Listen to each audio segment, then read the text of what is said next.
And welcome to Gem Collectors with Shawn. I'm Shawn, and ever so excited always to get back to you every Monday. Don't forget, especially if you're new to the show, you can watch this show linked through Gem Shopping Network. And if you want to know more about me, the host, you can go to Gem Shopping Networks, go to their site map, go to Meet the Host, and scroll down to where it says Meet Shawn. Click on that, and you'll get a little bit of a bio about me, and you get to see me in a picture without my beard. Click above that picture, and it'll be a straight link to this podcast, or you can just go to YouTube and look up Gem Collectors with Shawn. This entire network, which we are on the bottom floor of, operates 24/7. And I'm talking about real live people answering the phone. Um, our show that we used to do for 9 years prior to doing this one so far for 8 years and counting, we did every Mondays from 3 a.m. to 9 a.m. One of the, I think, longest running continual shows in one specific time slot. And that was Monday early mornings. And yeah, we really brought it to what I think is a great level of success, and sold lots of minerals and fossils and gems and jewelry, all kinds of neat and unusual pieces, which you've gotten to see some over time that were some of the vestiges left over, like the gemstone knives, some of the gold and quartz specimens. Well, if you liked, and in general, the price points were higher. There certainly wasn't any. Well, we did do closeout gemstones at lower price points, but the $28 turntable I did the other weekend was the first ever in 8 years of doing this podcast of doing a mineral turntable at $28 like that.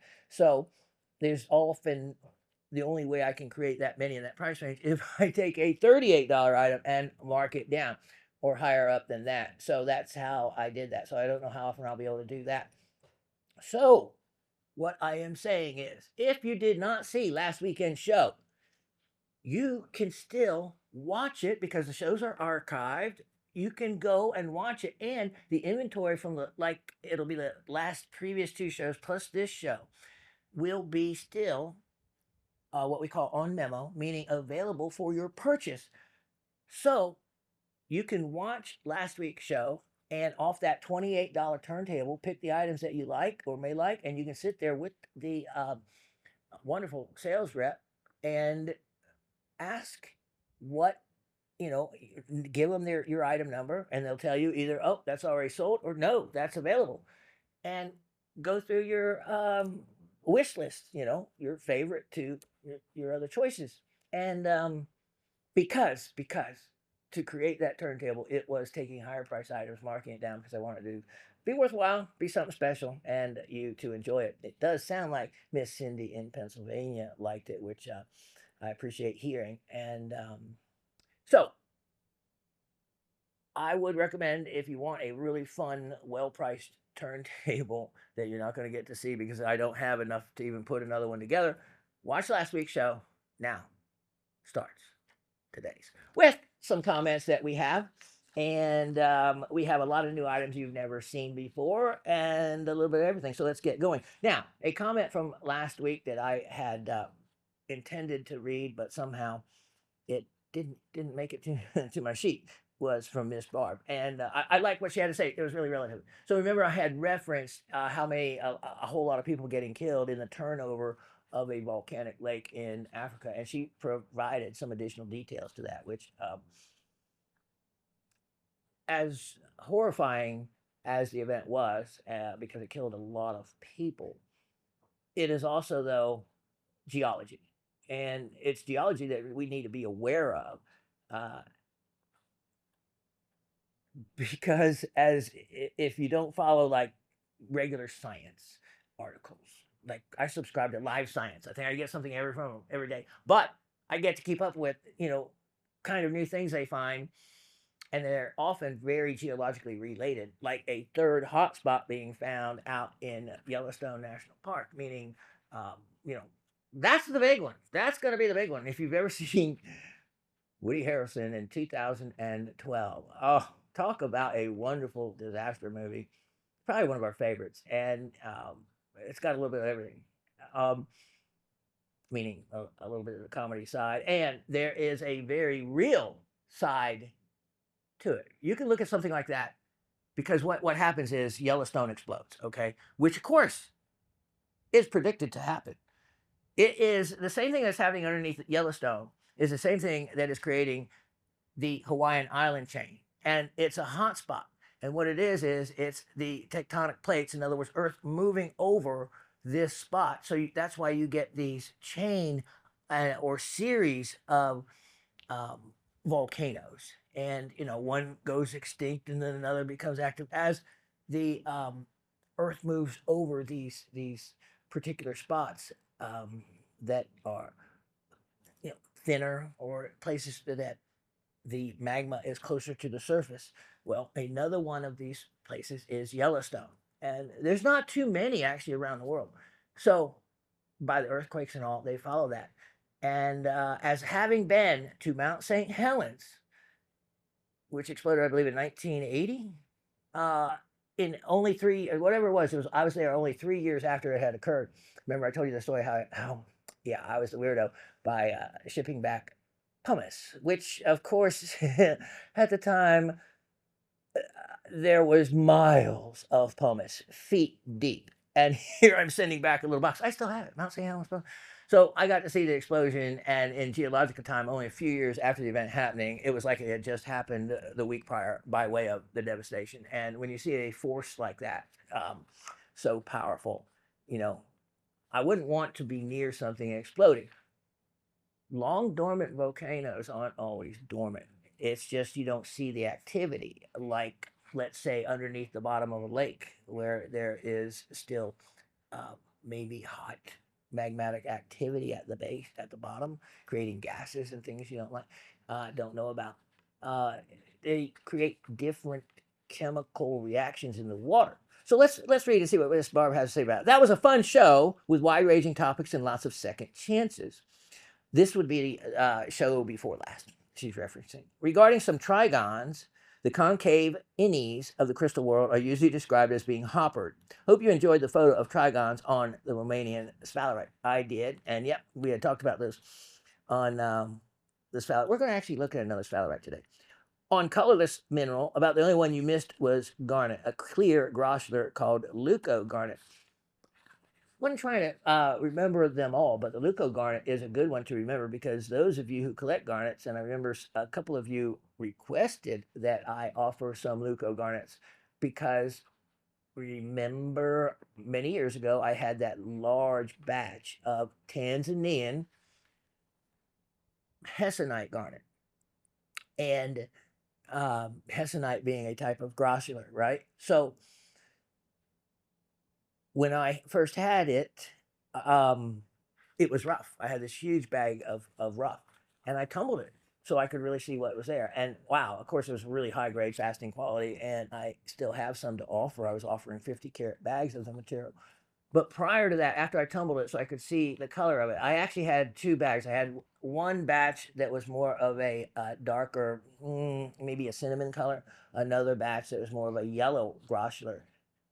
Out of the yellow grossular, there was actually some that ran a little bit into the green tinted side, because remember, savarite garnet is a grossular. And then there were some that were clear, some that were colorless. Leucogarnet, the rarest garnet there is. And that is colorless garnet, because garnet, like tourmaline and like the beryl family, it is so allochromatic. In other words, it is colored by so many other different elements that can cause it to be anything but clear white, colorless. So I had separated as many of the leuco ones as I could, and I've offered them along the way. I even had some faceted. Yep, I sent a batch off and had them faceted. I've sold them all, I think. I'm probably sure kept some myself, because that's the other part of the collection I collect is my birthstone garnet family. And yeah, so good to always mention the leucogarnet, because that is actually a lot of garnet.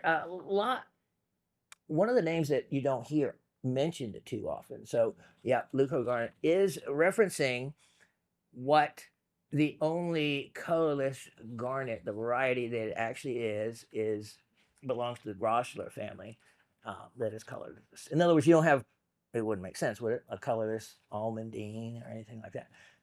So the family of garnet that it runs in and is available to see it in is the Grosler family. When there is no other minerals, no other elements to alter its color, then you end up with some clear ones. So yeah, um, as you can see, I'm thinking where I think I know where my Luco garnet's in. Maybe I'll offer some again. Okay, on the deadly African lake. That was Lake Neos in Cameroon. A longtime friend who lived and worked there related the local story, and it was later shown on one of those mystery shows. Or actually, at the time, I remember it. It was in the news. It was big news. In 1986, the lake belched up heavier than air ground fog of carbon dioxide during the night, silently smothering 1,700 people and uncounted animals as they slept. Especially because the area where they were, it was a as most times there are, the volcanic lakes are the leftover the caldera of the from the volcano, and are usually in a depression in a lower area where this air would just sink, and carbon dioxide being odorless, colorless, you just woke up dead. And that was it. 1,700 people. Lakes can turn over like that, and I think there should have been more done. I think they did look back into the history of it, and other ones have done it. So I don't know. They should almost. Sometimes you can create a turnover in a lake, but you'd have to evacuate everybody if you were going to try to do that. I don't know. I know I wouldn't live where that happened again. I was impressed and pleased with the intense yellow UV response of that little crystallized cerussite specimen. What did I say? Still looking for a piece of cerussite snowflake. Yeah, those twins, cyclic twins. They're beautiful. UV reactive or not. Not an easy item to find outside glossy magazines and museums. But I do know what you're talking about. And keep an eye out for one for you. Cerussite doesn't always fluoresce. Nor, if it does, always to the extent that and I even showed Raven that one. It was so phenomenal, the yellow fluorescence of it. So I'm glad you liked that, because that was one of our special little pieces. Already, this is in regards to the silent auction. Already have opal, so I won't bid in the silent auction. Hope it does better than the auctions usually do upstairs, and garners some more participation in the show. Come on, people, join in. We're friendly. Wild weather everywhere, but there's no climate change. Nah. Thank goodness I live on a hill within walking distance of the tallest natural spot in Brooklyn, Battle Hill, at 216 feet above New York Harbor, within Greenwood Cemetery. Very nice. I sussed out a nice spot with a stone, etc. bench and an overhang. I don't think the current residents would mind. I take the responsibility of a catastrophic tsunami caused by a flank slip of the Cumbre Vieja volcano on La Palma, Canary Islands. Very seriously. So this has received some thought. After seeing the 6-foot crack along the spine of the island about 50 years ago, I've kept a go bag and a go-to destination handy for any emergency. Take care and choose your safe place. Miss Barbara from Brooklyn. And so funny you say that. Yeah, we actually do have ours. We actually have picked out what we call our apocalyptic escape tunnel. And of course, it's going to be an old mine shaft. And it has running water, pure, because it drips in the back of the mine shaft. You can seal it. And that's all I'm going to say about it. Between the number of caves and the number of old mines in North Georgia, and if you know where they are, you know where to go. So I'm glad to see, Miss Barbara, you picked out your spot. As I think about that geological part about what you're talking about, and the slip fault, which, yes, and a lot of people don't realize that a tsunami, when you're in the ocean, isn't very big. You may not even feel it if you're on. It's not like the Titanic. Those happen by rogue waves. These rogue waves that are 100, 120 feet tall that are run across the ocean randomly. would do something like that to like that movie. What was the movie back when the ship was knocked over by the yeah, with Shelley Winter in it. What was the name of that movie? Poseidon Adventure. Not like that. Doesn't happen. Because in the ocean, the most of the time the tsunami wave isn't very tall. It's only when it approaches towards the shore and the depth of the ocean starts to become shallow that it really intensifies the height of the wave. And that's when you get the pullback of the water before the big water rushes in. And there's a whole hydrological reasons about all that. But one of the things you have to remember, and why Barb says she has a bag ready in regards to something that might happen 2,000 miles away, is because they can travel at 600 miles an hour. This what's a little bump of a wave in the middle, caused by a something like an earthquake, goes very, very, very fast and approaches the shore. It becomes bigger and taller. And I think it'll be safe though at 216 feet, but you might be joined by some company, because if you watch those movies, they all run to the highest point and you're never alone. So some great info there, and also about the volcanic lake. Miss Barb goes on to say in her this week's comment, my magnets arrived and I am pulling out loose gemstones to test. Boy, is this fun. I told everybody, get your N52 magnet. Yep, see?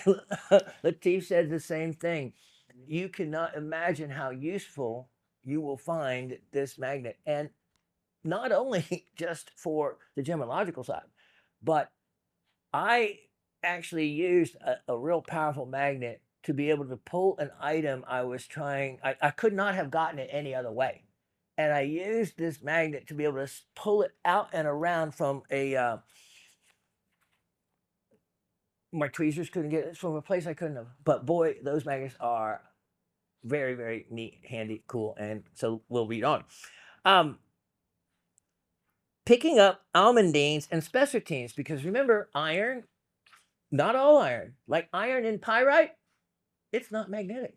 I'm not going to go into telling you why now, but that'll be for another day. But not all iron in particular minerals is ferromagnetic. Iron in garnets is magnetic. So you're going to have that in your rhodolites, you're going to have it in your almandines, you're going to have that in your androdites, but what you're not going to have it in is your grossers. I already tell the difference between the green garnets, the two green garnets, remember? The other thing is that manganese is magnetic, that a lot of people don't know. So that really can help you discern and define spessartines. Separate them from your very similar looking hessonite garnets that can run in that color range. So very, very helpful. She said she's going to try uvaribites next. Have a great week. Miss Gabby in Florida joins in. Greetings, everyone. Been a crazy July, but wanted to stop by and say hello. I think the wheel is a good idea. The wheel. Now, one thing, Miss Gabby, I'm going to have to say, that's a term until you just made me say it right then that I have never called a turntable. A wheel goes on Fred Flintstone's car. Anything else, it's a tire. Well, I'm thinking other things called a wheel, not what you put jewelry on. Nothing against you, Miss Gabby. That's all you hear. Pottery wheel. See, that's a pottery wheel is a good use of a wheel. But I think it is a poorly used name for something you put jewelry items on that spins around. Just my opinion. I won't say how much I cringe when I hear not all of you, but the people that should know better call it something that it's not sold as. Believe me, if you go to buy one of these things from a jewelry supply or something like that, they don't say, look at our new wheels we have available. I'd be thinking of some chrome, you know? Let me see the chrome ones. Okay, Shawn, you're getting a little snarky. Behave yourself. So let's see. Okay, so let me go back. I'm sorry, Miss Gabby. I think the turntable is a good idea with the potential to show more items per show and gives one a chance to study and compare items being considered. Very, very true. Faves, Bixby and the Cinnabar. That Cinnabar was gorgeous. Now that looked like a Bixby, a red emerald. That Cinnabar. Could you imagine? Also think the occasional auction could be fun. Best to all stay safe and cool. Yeah, we're going to do something today. I'm not going to tell you what it is, though. Miss Cindy in South Carolina. South Carolina. I put SC and then PA for South Central Pennsylvania. Hello, Rock family. I really enjoyed the $28 turntable. Okay, it's a hit. The turntable's a hit. Cool. Shawn, and the Cinnabar. The Cinnabar apparently was as well. Thank you so much for the extras in the opal parcel from the silent auction. See, so Miss Cindy, there was only 2 people participating. $11 wise auction by Mr. Brad, because if he was the only one bidding, he would have gotten it for $11.11. Miss Cindy's bid was $25. The $25 was actually less than half than what I had ever offered that parcel for. So then, you know, as a bonus for participating, I had intended and did threw in extras on top of that. So it was a really good time to get involved and participate in the auction, and you won. Good job. What year do you think you cut those opals? Just want to add to my notations when they arrive. Can't wait to study them. I can tell you the exact year within 2 years of when I cut the opals. Okay, so I can even tell you the opal. I know them. The one with the red, and I don't really know probably why. So this is how old they are. All right. So I took the opal cutting lesson. So I started off with agates and jaspers, that basic cabochon cutting lesson when I was 11. And then the next one I believe I took was how to work with, well, they didn't call it that, but basically cat's eye and starstone. So how to cut, orient, optical phenomenon stones is the word I later gave. Okay, so I took that series of cabochon lessons because that's what they suggested to get really good before the next set of lessons, which I took, which was opal, specialized just strictly in opal cutting. And then I and my mom even started buying opals from me because remember I worked at the rock shop, so they knew her well and they would assist her in getting in buying these opals, and really very special. I owe so much to both my parents for that, but my mom really cool on I think she must have enjoyed doing that for her kids, or maybe the joy that it brought her children. I don't know.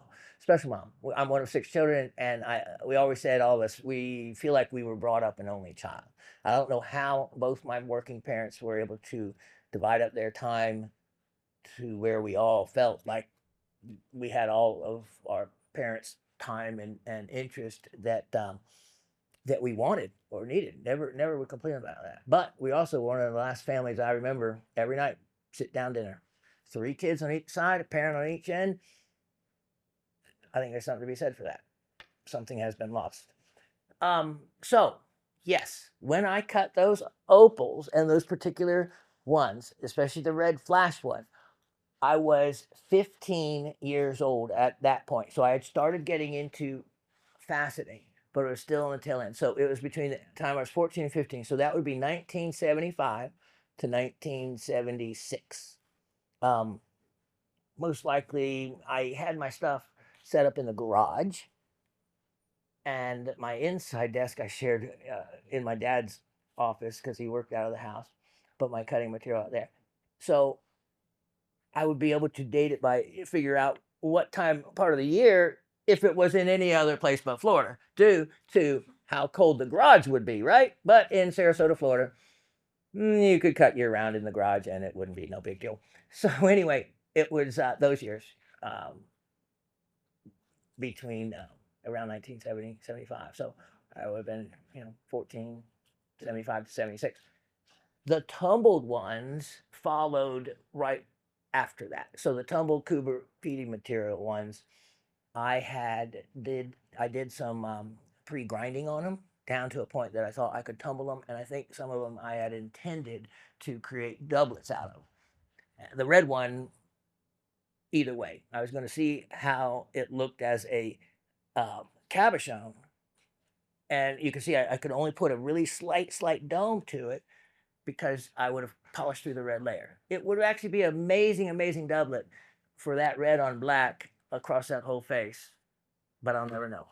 It's left for someone else if they want to do that project. So yes, Miss Cindy. And you know what? I really appreciate you actually asking that and caring enough to wonder when I cut those stones, because I actually know, and they were my personal stones. So I just sold off in auction less, and Latif saw every opal. He couldn't believe it. Way less than the value of something that was.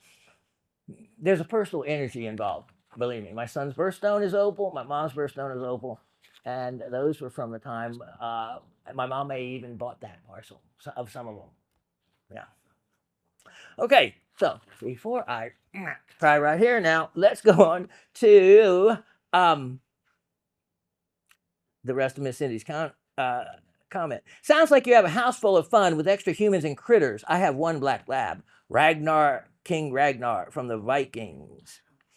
One black cat, Batman. He was gonna be Fluky King Ragnar's brother.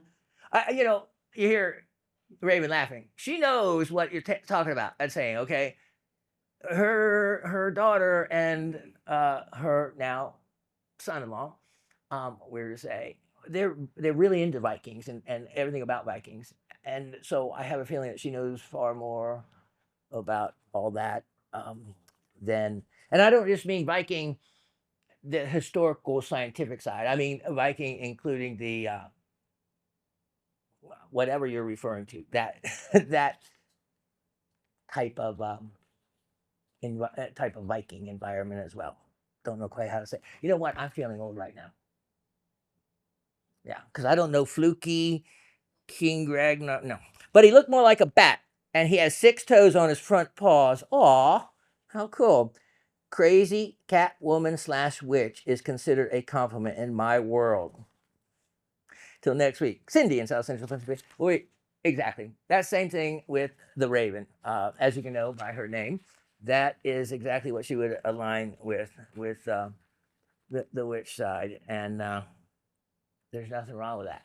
I think there is something darkly attractive.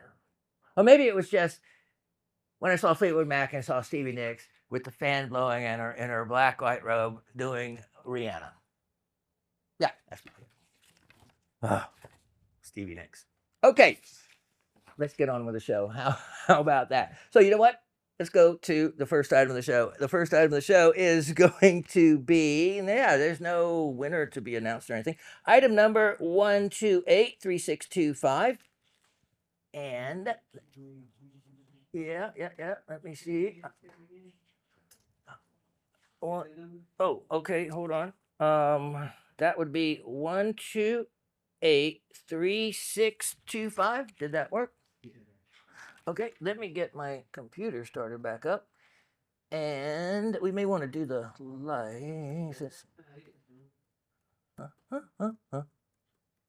Yeah, I know.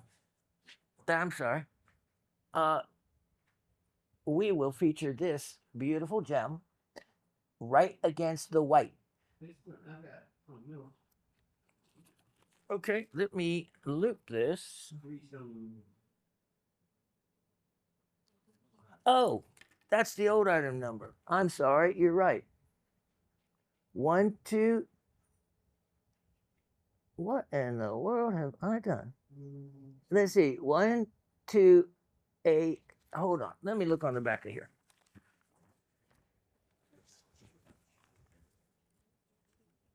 All right. So I gave that guy a new item number. 1283625. Yeah. You have it right. Yeah, that's exactly it. Except take the 3 stones out. I'm sorry about the 3 stones. Just the ones. It's just only, yeah. So leave that part out. Thank you. Because I'm going to tell everybody the situation.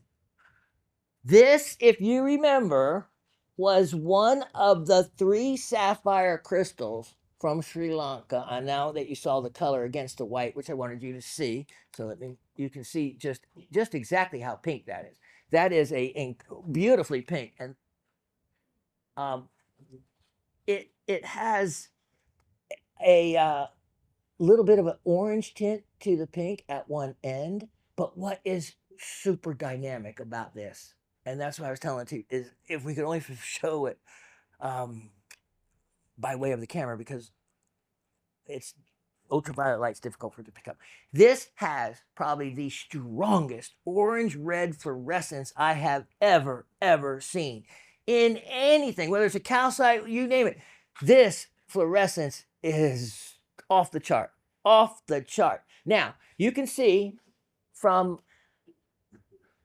the shape of this that it is alluvial, meaning rounded, meaning it has tumbled down a stream. Now, one of the tells of a Ceylon sapphire crystal or corundum crystal is double termination. They're pointed at both ends. You know, not all, but by vast majority. Or if you see one, you can pretty much say, oh, I can see that that's a Sri Lankan or, Ceylon sapphire. And you can see this is pointed at each end.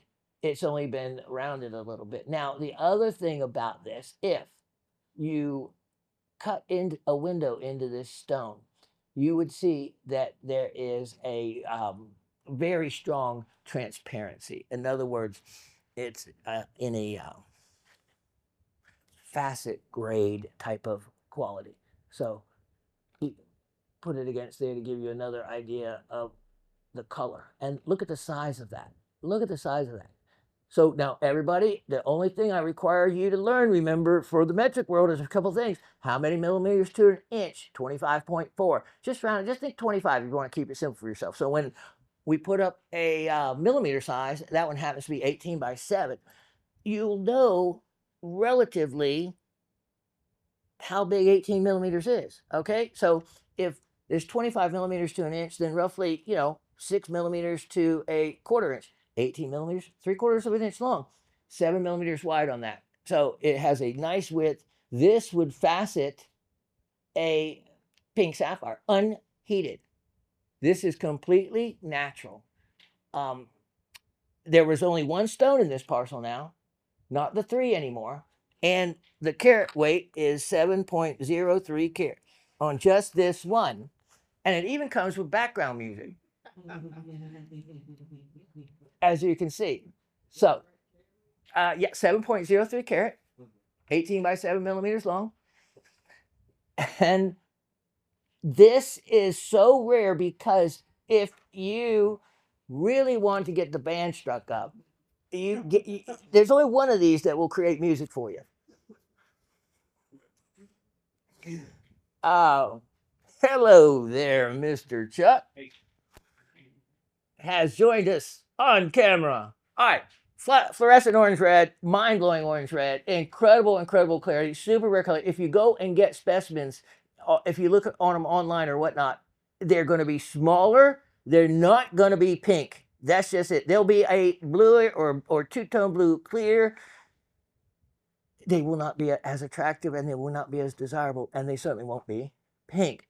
A natural, unheated pink. I'm curious, if I put this in my special kiln, which actually goes up to the required temperature needed, which is over 3,000 degrees Fahrenheit, in a vacuum. Yes, I have an oven. You should see it. It's like this big, thick, oh my gosh, this thing is so heavy. And you open up the door on it, and the inside chamber is about 2 by 2 inches. So, yeah, picture that. That's what's needed to run a temperature up that high without melting down the metal around it for insulation, and then also for to pull a vacuum on it, which for proper heat treating. Now you can do it, and why they do it that way, because even other impurities in the air can affect color when heat treating. So anyway, I have a deal on this one. I broke down the what might have been to you the more expensive when I had all three crystals together. So this one, the finest of the three, is only $77. Only $77. You know, it is not only an educational crystal, but it is one of those opportunities if you want to have something that people understand. I mean, a lot of people, they love pink sapphires. They might wear a pink sapphire ring. And then you get to see what it looks like in the rough. And I think that's pretty phenomenal. And then the alluvial nature to it being rounded. Now, speaking of, let's look at item 1283725.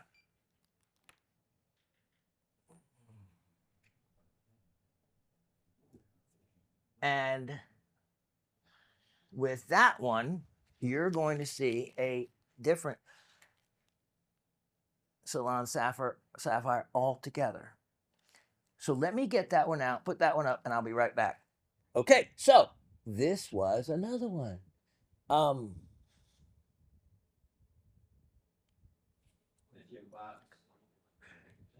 Is it? All right, here is the pink one, just to show you. Let me take this one out of this case. It's looking a little yellow there. So when it's not, I'll put it against my super white tray. So that will give up. All right, look at that. Look at that. So here was the pink one, just so you can see just relatively how pink that is. That is a really, really rare crystal. And remember, it was like $11 a carat. Try to find one for $11 a carat, a rough Ceylon sapphire crystal like that. That I cannot believe that no one took all three of them when they were in the three stone parcel. So anyway, breaking it down this way makes it less expensive overall, especially if you want to cherry pick individual stones out there. Look at this. Here is your classic. Perfect. You can even see the very center of the twinning. So this is a doubly terminated, but basically it's a twin crystal where they share a common side. And in this case, for both ends to be blue, and you can see that little line, it's perfectly centered, the color delineation. And I've seen a lot of different ones of these, and you can go online and find a lot of these Ceylon crystals, but you can't find them special. You can't find them where they look special. This not only looks special because of its very defined euhedral form, euhedral meaning the classic accepted well-shaped form you expect for this crystal, which is in this case, a tumbled hexagonal exterior shape. Then to get those colors, how neat that would be if you created a custom piece for it. Really special, really special. And I have a special opportunity on this piece for you. And I just had to check to make sure that was what I thought it was, which I still can't believe that that's what I thought it was. Anyway, I guess it's going to help you out breaking it down, because you know what? I'm going to offer you this crystal carat 25. The really, remember my ring that Miss Barb actually, my ring, it's her ring now.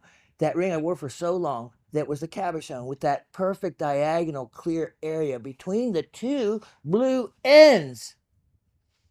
This is a perfect crystal to show how that can occur in nature, how Mother Nature can find that. Except the thing about that cab, the color delineation was like a straight line. This, you can see it's a little bit gradual. That other one. So anyway, maybe Miss Barb, you want to get this one for me so I can have this one to go with the ring. $28. Only $28 for that. $28. Anybody should scoop that up at that opportunity, because again, you look for something like that, and you're not going to find something like that. Okay. Boy, I don't know. I have items, new items. Let's see. Special pieces. I cannot believe no one has bought this kind of item. And I know you guys love that $28 turntable. We're going to have to try to do that again sometime. Let me show, okay, since we're on sapphires, let's look at item 12550. Let me see. Sorry about that. Let's see. 1255 325. 1255 325. Now,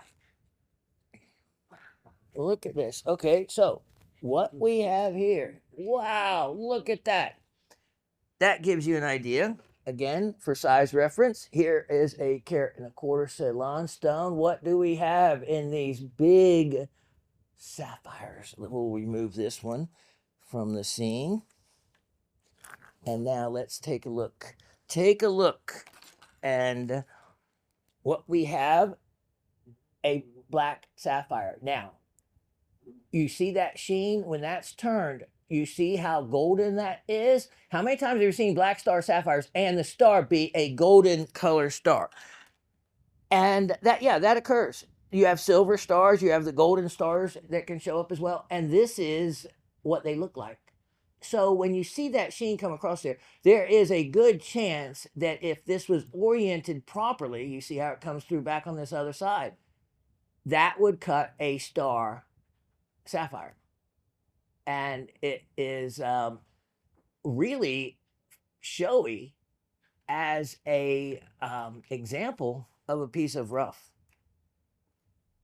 in that respect. So because most of the time rough doesn't make it to where it's available to the public in the market like this, a lot of times it's already cut. This is a super duper specimen. Yeah, it's just a great specimen. It's not one, that's screaming to be cut.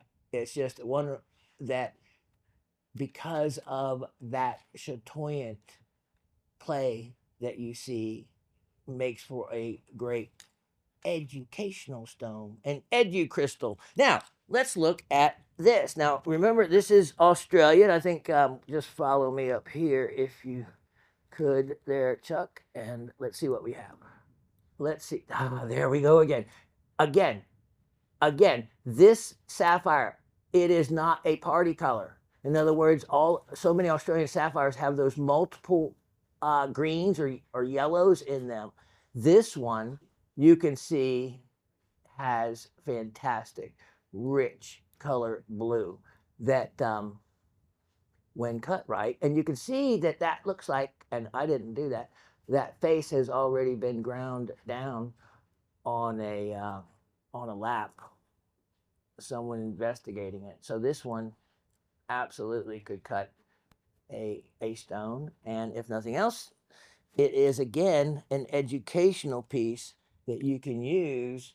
And if someone says, oh, there's no blue sapphires from Australia, there are always all these other colors. No, I know for a fact, because I know where this sapphire came from, when I bought it, where I got it, and happened to have seen many nice blue Australian sapphires. The thing about it is if you don't mind not saying, oh, this is Madagascar or this is Ceylon or Burma, there's nothing wrong with saying I have a nice Australian sapphire. If it's the same kind of color that you're looking for, yet the origin Australia, you can save a lot of money if you don't get hung up on having to have a particular origin. All right, these two stones, because big discount. Latif's not going to like me for it, but that's all right. Here we go. Both of these, they could have been, I wouldn't normally, but they would have been, I could have, should have, $28. Yep, I could have put them on the $28 turntable if I would have, if my heart would have been that open that weekend. But instead, you got all those other deals, and you had to wait a week to get this one. $28. For both, yeah, for both. I know. Especially, look at how big this is in my home. I know. Actually, if you got up to that level of carving, wouldn't that be neat? A little miniature carving. Even to start off something, turtles are really easy to do for simple little carvings, and they look like something. And this oriented so that golden reflection would be the back of the turtle. That way you don't have to cut. You're not cutting it for a star. You're just cutting it for that golden reflection. Yeah. You know? Yeah. You guys are. You're right. You talk me out of it. And that's why I kept pieces like this, because they were big enough to hold in my hand where I couldn't work them and do something. So Chuck, you have to follow my footsteps. You got to be able to follow through on some of the projects that I will never get to at this point. Yeah, you're young. Okay, let's see. I have lots of neat things. I better keep going, or else we'll never even get to the new stuff. Oh, here. I'm going to show you. And that other diamond parcel I saw sold. So I have one more opportunity, but it's a single stone. Item 1110723. And one this size. And I was just, again, reading an update. You know, Rio Tinto, the world's largest mining company in the world, is down to owning only one diamond mine in Canada, Diabit. And their production is up, as a matter of fact. And I mean, you're talking about snow, like, 364 days of the year. It's a difficult mining environment, yet they have pulled out some yellowish, clean, rough over 100 carats in size. So it's not just for smaller diamonds. I personally like the branding. If I was to have natural diamonds, I'd like to buy Canadian diamonds, North American diamonds, whatever you want to call them. Australia's had their turn. Africa has certainly had their long run at it. But what's happening is they're shuttering natural diamond mines around the world due to the lab-grown situation. Meanwhile, lab-grown diamonds the prices have fallen off a cliff. So if you had bought your lab-grown a year ago, 2 years ago, the longer ago you bought it, the bigger loss you have now in it. Not loss, you could just buy them inexpensive, and nothing's a loss until you sell it for less than what you paid for it. So diamonds are meant to be kept. Just keep in mind what the real reason is why you bought it. It wasn't for an investment, right? Keep telling yourself all that stuff. So me actually selling off these earth mine diamonds that I have left over from breakouts or cutting is not wise business for me, especially if I ever wanted to use them again. Why I do have them is because I intended to reuse them in jewelry. All right, so let's take a look. That said, look at this diamond. And this is how big. Look how pretty it is. I mean, look at that. Against these other just pieces of rough. I mean, I don't know. I think diamonds are wonderful to use to enhance colored gems. Okay? Now, yeah, and maybe a beautiful colored diamond is a pretty thing. Personally, pinks don't do a lot for me. Yellows don't do a lot for me, but a blue might. But I tell you what, I mean, if you want something with high dispersion and sparkly, that's one of those rare colors, get a blue zircon. There's other alternatives for getting that same kind of look. Or you could buy a lab-grown pink diamond as big as you want. A lab-grown yellow diamond as big as you want. A year from now, you would have been able to buy them cheaper. All right, so here we go. Let's look. My little white dish doesn't look very little white. Oh, my little white. Did it? Oh, you know what? I'm keep looking at the wrong monitor. Maybe that's maybe that's it. All right, so this diamond, as Miss Barbara concurred with me on a parcel she bought before, she agreed with my color and clarity. So whatever it may look like on your TV, go by my notations that you see in the description. I want to show everybody. Okay, so these two trays were both sold for diamond grading. And let's show both of them to Chuck. Okay. Without doing anything to the colors or anything right now, these were sold to grade gemstones and diamonds. They're supposed to be white. Yeah. They're not even close to being true white. This one, if you can see that yellowish off color, that's actually the color of the tray. That's not anything to do with your TV. That yellowish off color tone is the tray. Now, to show you the difference, here's the two trays. So from one tray, yeah, this is something I've been meaning to tell everybody. This is the same product, the same item number that you would order from the same company. This is their quality control. Look at the difference. And they're both sold as being white for the gem business.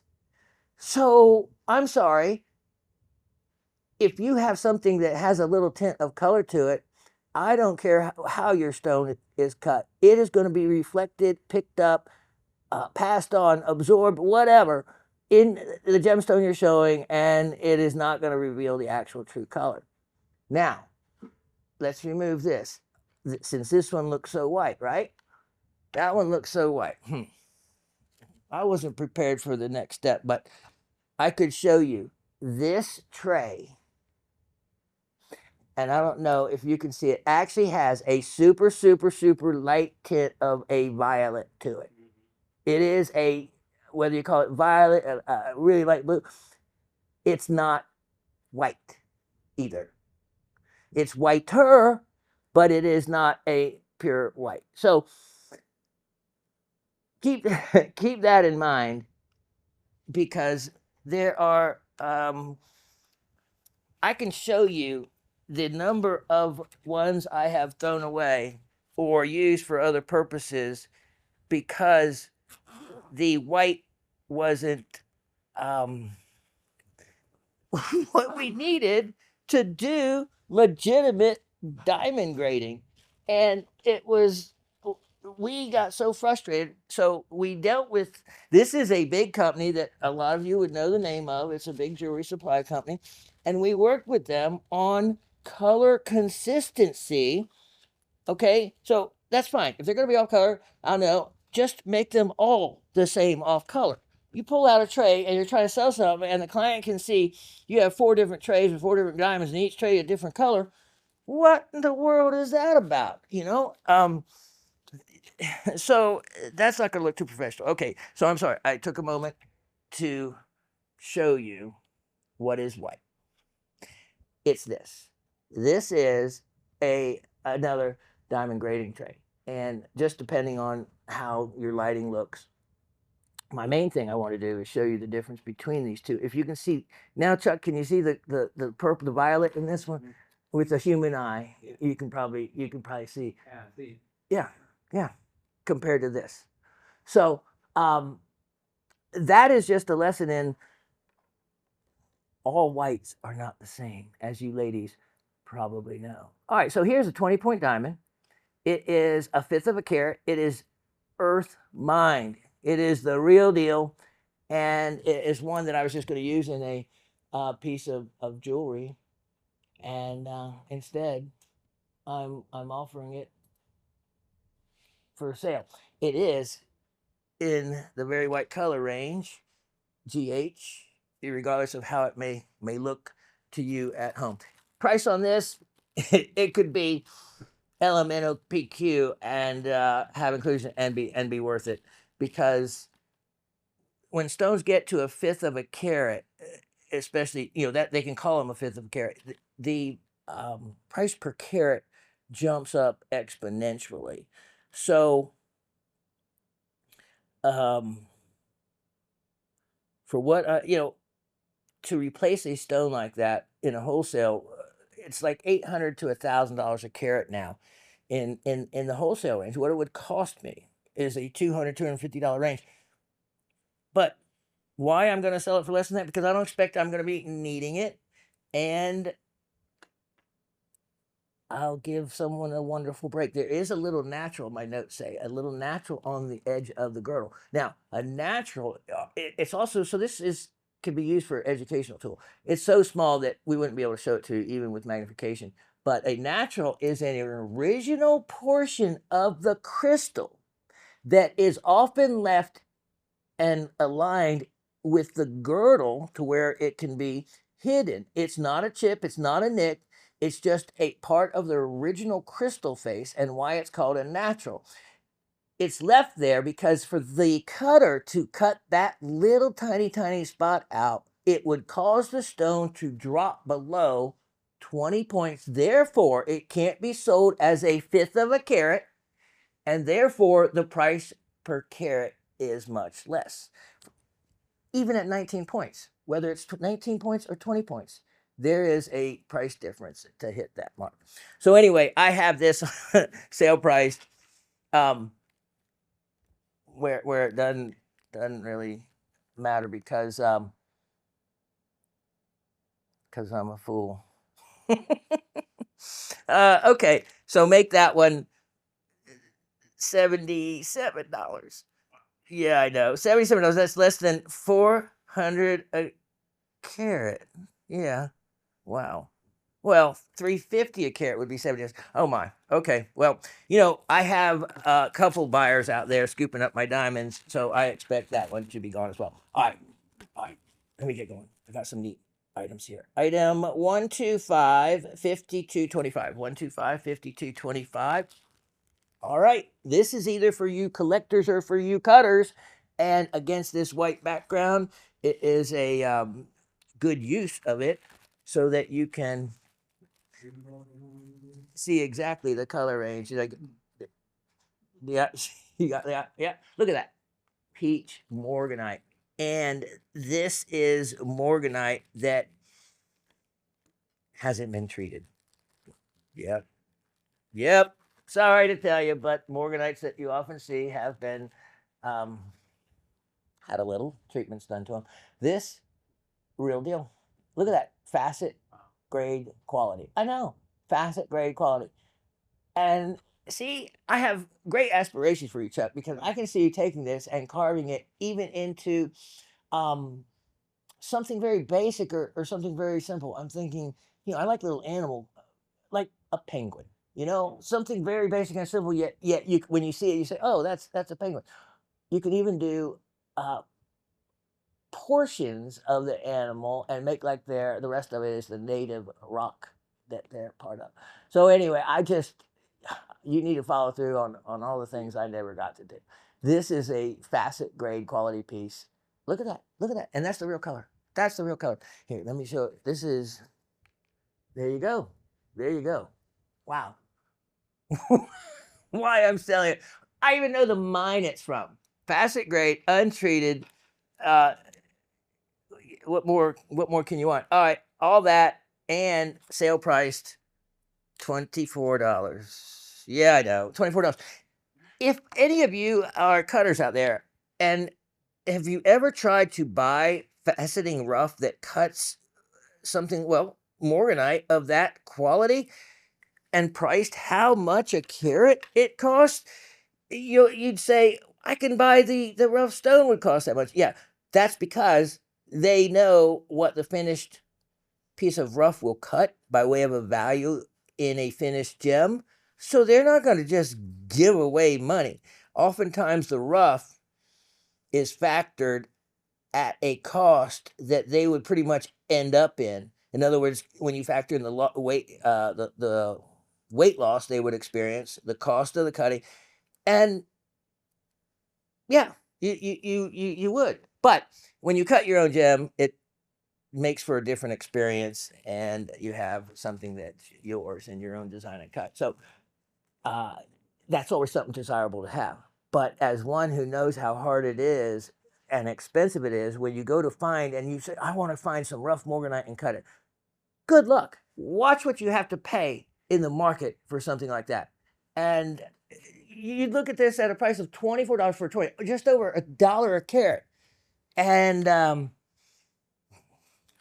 well, you'd think I was mad for selling it at that price, and I am, but I am trying to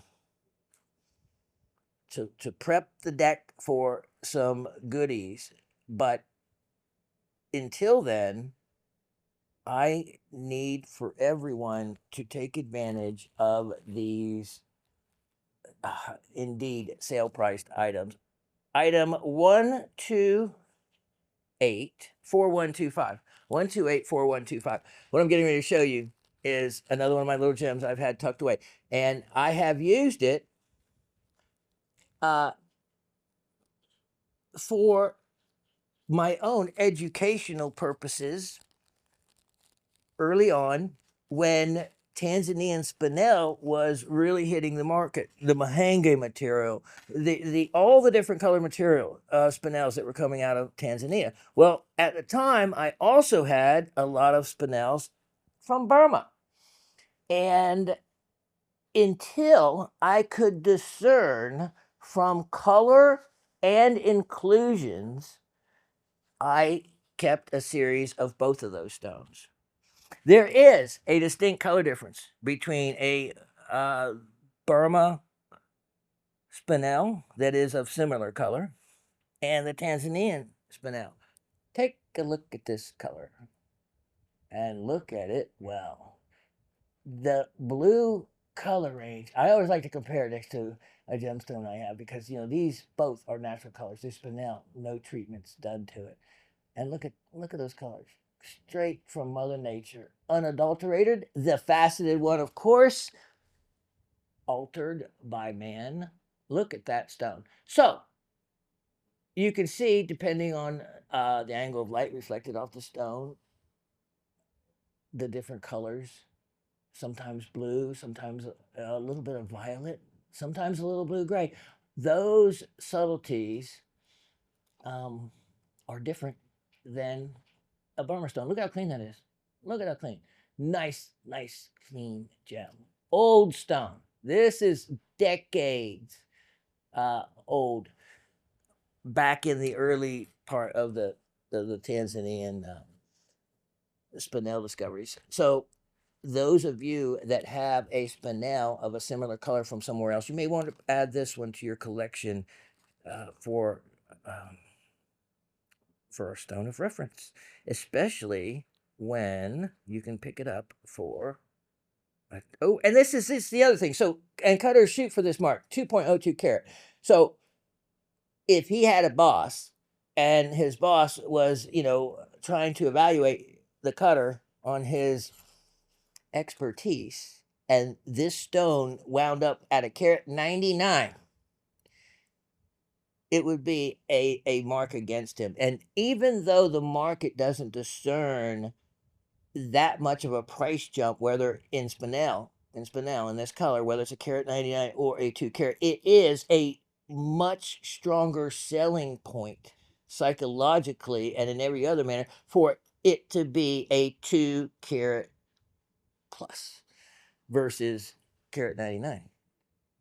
Sounds bigger psychologically, and so cutters do everything they can. In other words, when I look at this stone, you know what I see that wasn't done? And the weight explains it. It was cut as a rectangle instead of cutting the corners as an emerald cut. It would have lost that 2 points and been less than. Just my thoughts on it. Anyway, pick this up at a wonderful deal at $58. I know. $58. This material in this color, in these colors, in this color, yeah. Yep. Right.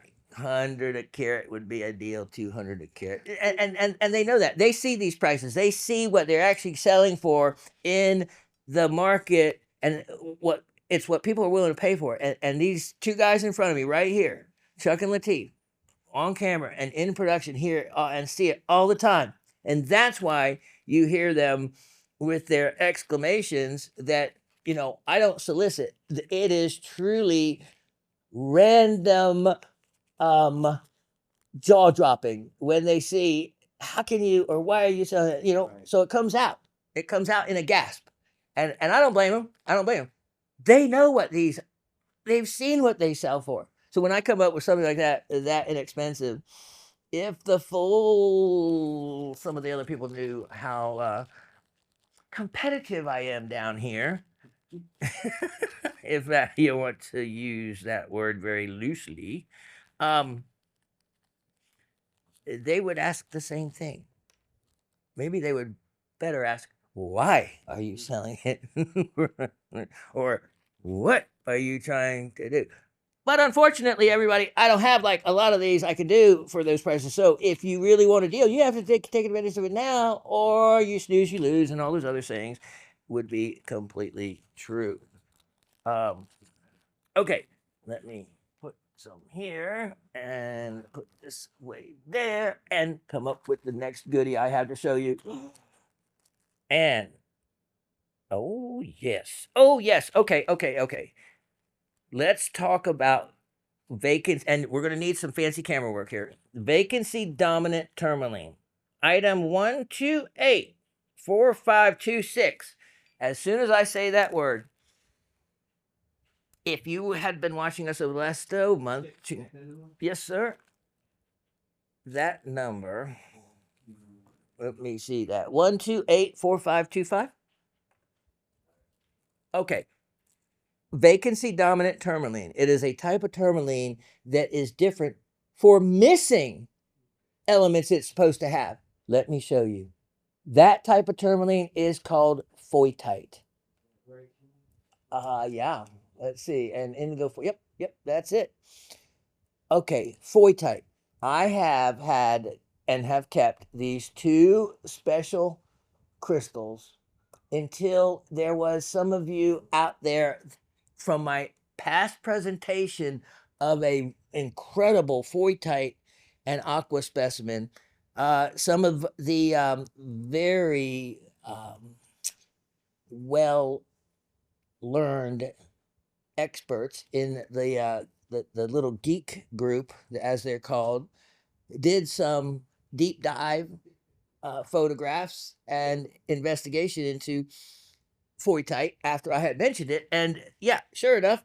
Now, Charlie Keyes, who is one of the gurus for knowledge when it comes to Erongo specimens and Erongo Mountain minerals, said that basically most of the shoral or black tourmaline is vacancy dominant or vacancy dominant slash shoral.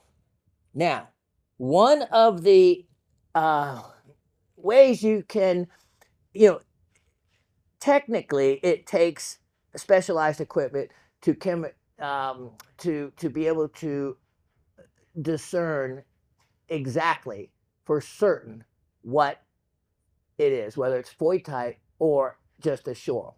But if you have seen enough of this material and have read enough about it, there are a couple other tells, and let's see if I can show them to you. First, one of the things that foytite does, it will form these spray type formations like this. These spray type formations and these grouping formations like you see coming across this. Now, what's really cool about this is the two directions of them. All right, and as we look at, you can see the rest of the rest of the aquamarine. All right, now we're going to do a close-up on this in a minute, and I'm going to get to another point. Let me show you this other one, because these are traveling together. I'm selling these in a pair because they look so good together. If you look at this one, you have the same type of spray effect that you don't get in shorals. If you've seen enough shorals, you have seen that the jackstraw effect, in other words, them crisscrossing in a lot of different directions, this is for foytite common. You get that jackstraw multi-directional crystallization in foytite, much more common than you do in shoral. So you can see this. Look at how these are penetrating. Now, let me get my specialized. Here we go. Super duper loop. Let me show you. And let's use this more obvious one. And do your magic there on this piece. Okay. The end of foytite crystals will often look very fibrous and broken up, as opposed to when you see like the end of a shoral crystal, you have those three faces for the termination. That does not happen with foytite. If you can see the end of the crystals, it looks like you took a bunch of wires and squeezed them together Yeah, can you see that? And that's, I wish I had a third hand to point to it. And that, I'm going to try to do this. Bear with me. Okay, hold on. Bear with me because I can see it too. This is actually, I didn't think I'd be able to show this. Hold on. Let me do this. Let me hold this here. All right, let me try this here. And okay, so let me go back to this other angle. So when you look at the end of the compilation of the crystals, you can see it now from this angle as well. You can see that they break up into these little smaller individual terminations. So basically, it looks like if another analogy would be if you took a broom, a straw broom, and you squeeze the end of it together. In the very top in the middle, you see two bunches together looking just like that, or a little group of two or three together. And you can see the ends of them are very fibrous. So fibrous terminations is one of the tells of phoitite. It doesn't have to, oftentimes only the very ends, the only terminations will exhibit that. And let's look at the other one here just for fun. And if you look at the ends of every one of these, none of them have the three-face termination like Shurl does. Boy, this shows it perfectly right there as well on every one of those. Do you see that? Yeah. Can't you see that, Chuck? Yeah, I do. Good. Okay, you see it too, Latif? Good, good. That's perfect. That shows it. You see the little lighter color even to the end of the terminations. That's a perfect example of what a phoitite crystal looks like at the end of it. It will have little fibrous termination. What it sometimes will look like is little hair, little nubby hair on top of a head. And you can see that on the ends of each one of those. Now, there's something else that is, to me, the giveaway, because this was on the other phoitite specimen I had and sold, and I definitely found it on here. It is, phoitite is often a lavender, not a lavender, a indigo, in other words, or let me see if I can find some this other light, a indigo or a purplish color tone to it. And as hard as this might be to show, hold on one second. Here it is, my other flashlight. Okay, I'm going to try to anyway. Let me try to, because I saw it on, wow, you can look at that beautiful blue in the aqua, actually.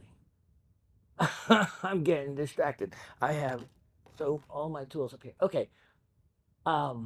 What angle do we need? I saw it on both, but let me see if I can find it on this one. It was, oh, go in. Where I see it right there on the very top, crystal at the edge. Hold on. Here we go with trying to wish I had a third hand. So here we go. Wait a second. Here we go and bring in this. I just need to show it to you on one crystal so you can believe me, so you know where to look on them all. I can't hold that. Are you all the way in? Yeah. Okay, hold on.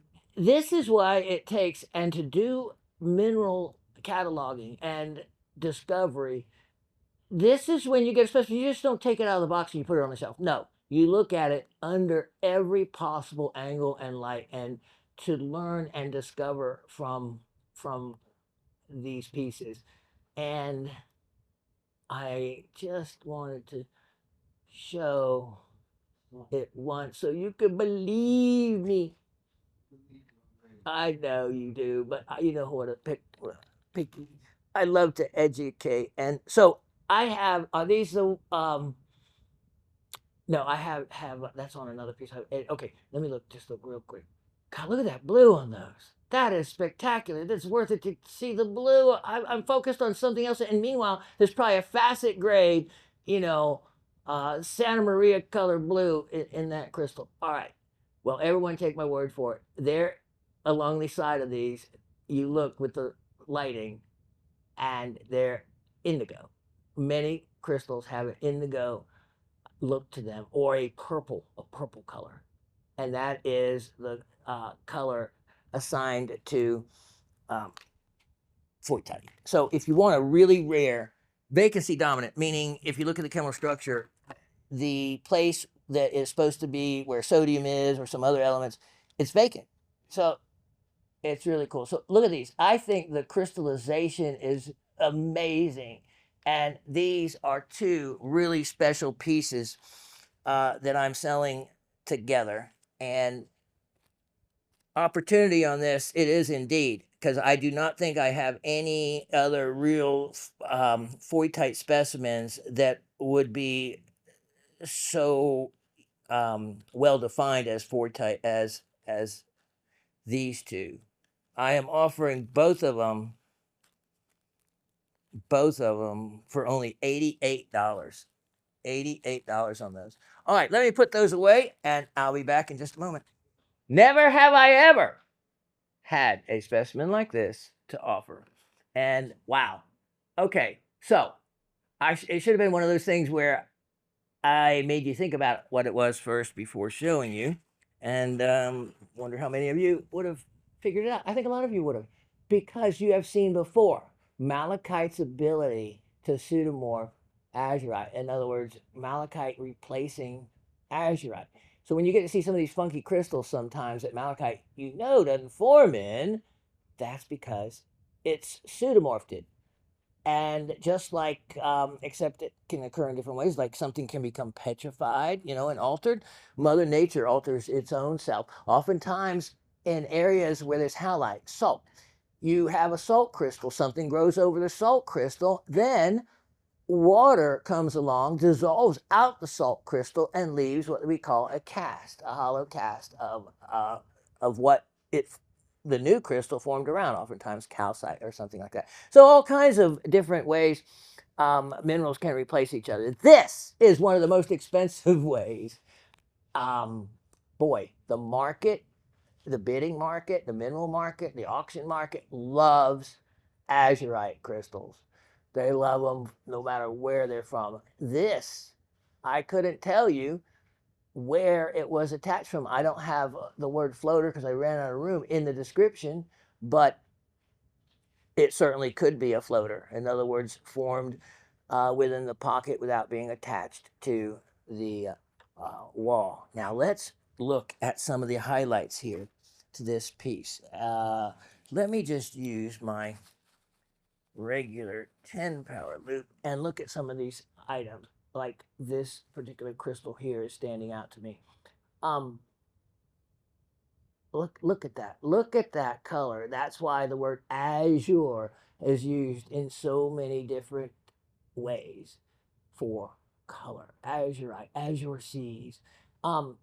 You have azurite crystals, and you know that you've never seen malachite form like this. So what starts off as azurite, let's look up here at the top to this crystal. Look at that. Can slowly give way to malachite, replacing it almost in like a horror movie kind of way. So I'm going to show you another angle. There's malachite down there. So once malachite, look at that azurite. Wow. Wow. Now you talk about what would be some of the most expensive color in a sapphire. And that's even has transparency to it. That's an amazing piece. Wow, where was that? Down there? Oh, look it back under there. See, this is what takes me so long. Cause I get a big camera here and I have all these lights and and I'm just a kid. Look at, there's some fibrous malachite crystals, it looks like, tucked back under. Look at that green crystal. I can barely catch the edge of it, but that, wow. Okay, hold on. So much going on. Let's look look at how well formed these azurite crystals are from the side.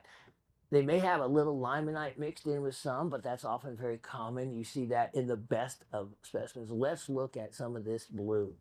Let me see here. There, let's do this. Here we go. Oh, wow. Now, there we have malachite. Evil malachite. Now, you can see that part of the crystal is green. Let's look up here. You can see more of the blue crystal is turning green.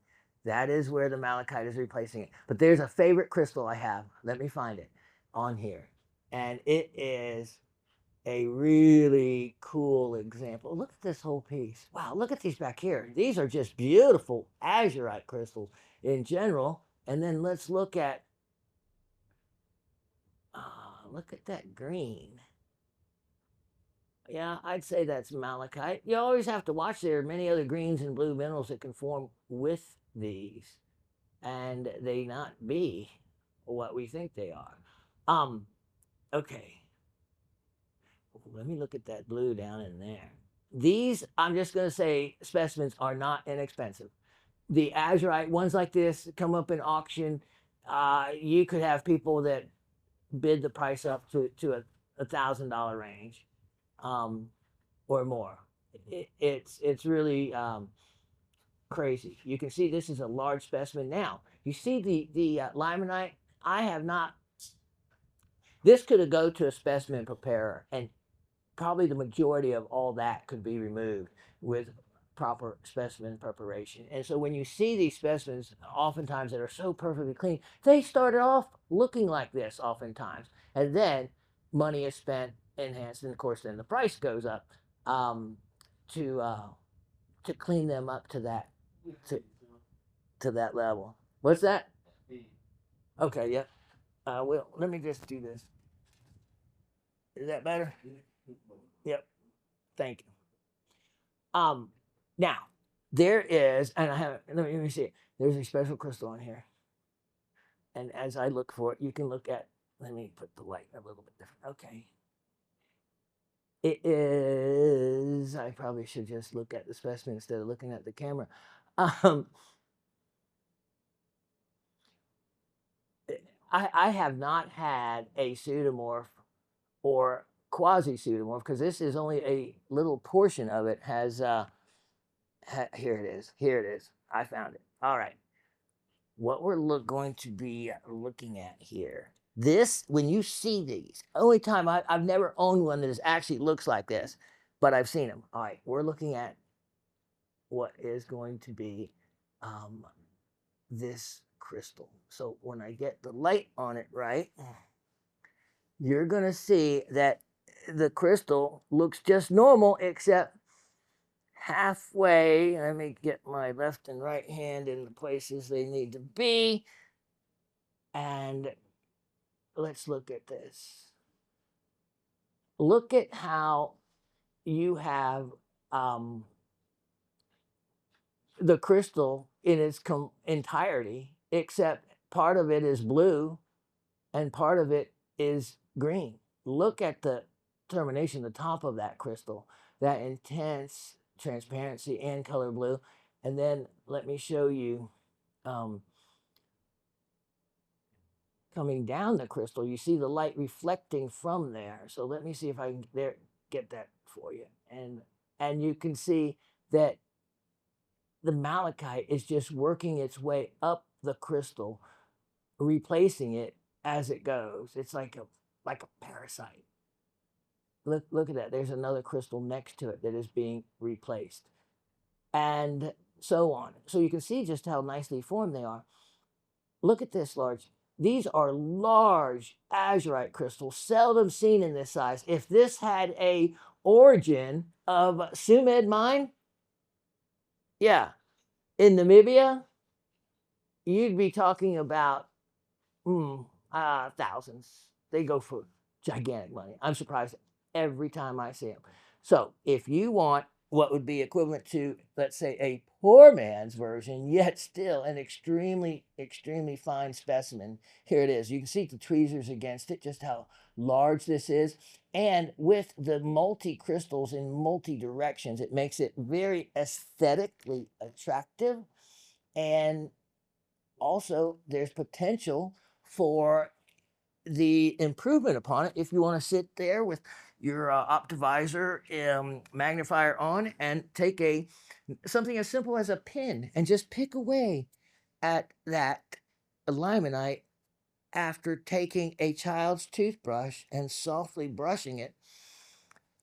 There's other methods, but they can involve some chemicals unless you know a lot. I don't want you messing up the crystal. So great.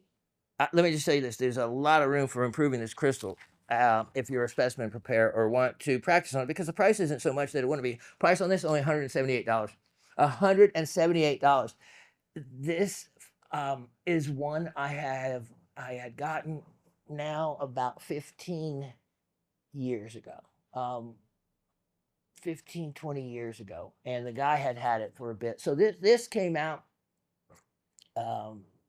in the 2000s, mined in the 2000s, and is a certainly worthy specimen for anyone to have, especially at that pricing opportunity. Okay, now item 128 3825. 128 3825. Now this one, if you watched last week's show, you already have a preview of it.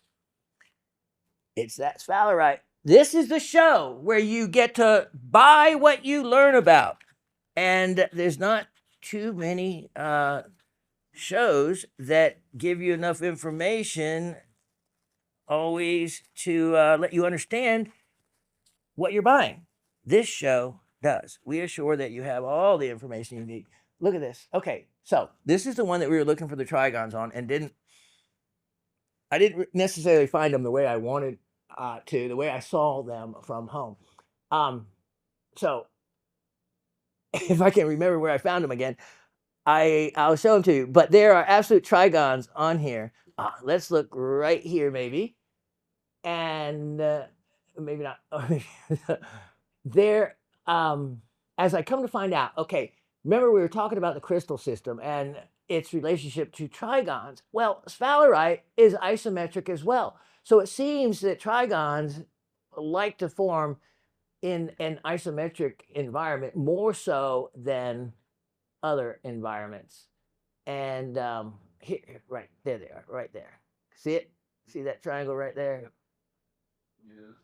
Yep, good. I got two people to concur.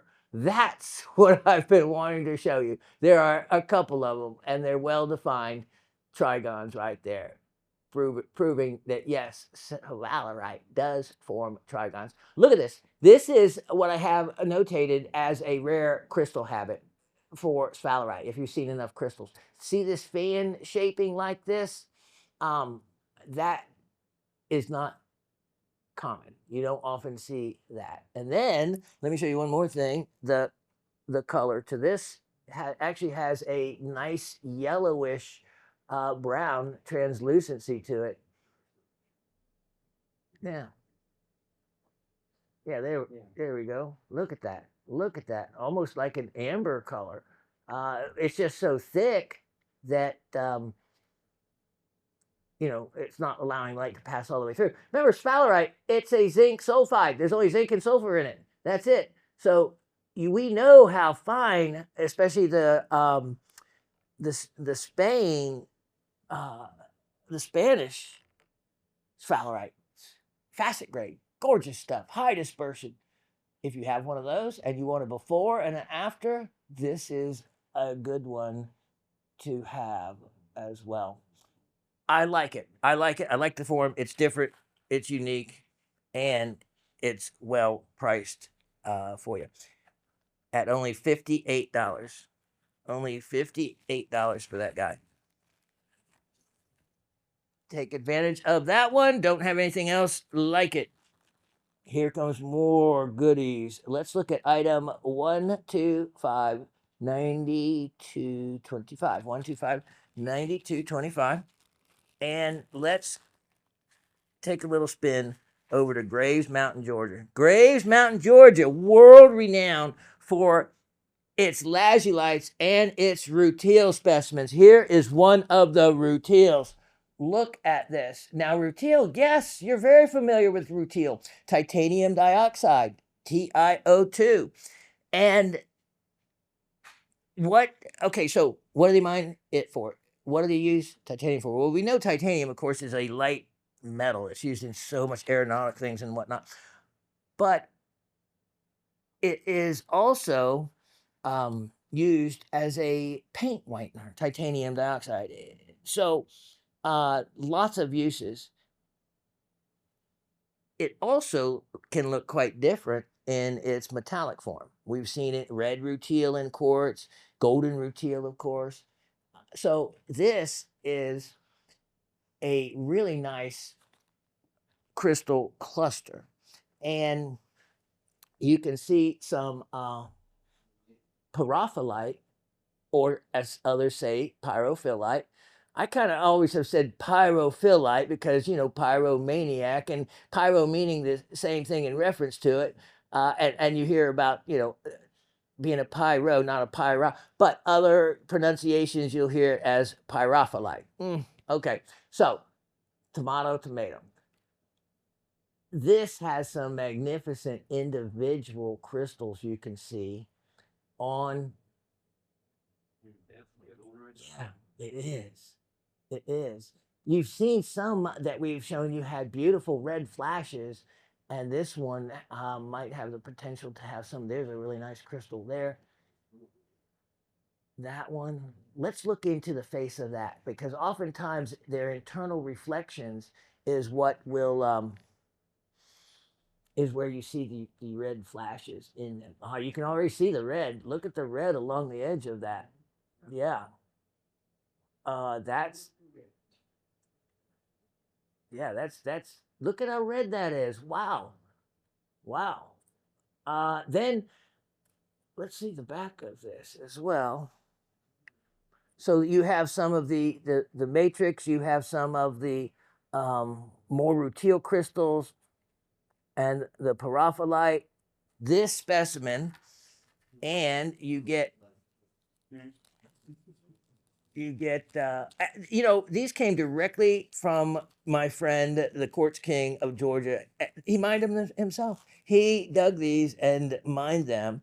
He was able, I can't tell the whole story because he got in on a fortunate person letting him use some items that allowed him to dig a little faster.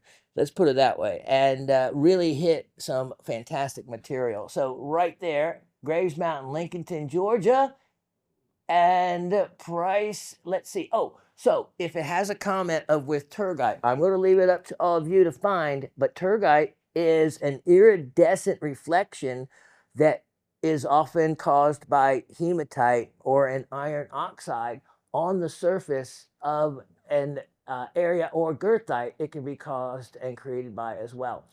And this has some iridescence on it. I'm going to leave it up, since I'm not charging extra for it. I'm going to leave it up to all of you to find it, because that's the part of having fun with specimens, discovering the secrets that they hold. Plus, then I get to show you more items that way. Okay, so price on this. Here it, yeah, okay, I'm sale pricing it for you. I am sale pricing it for you, marking this one down, this large, substantial specimen, down to only $68. $68. And rutile, Graves Mountain rutile, it is special. It is special.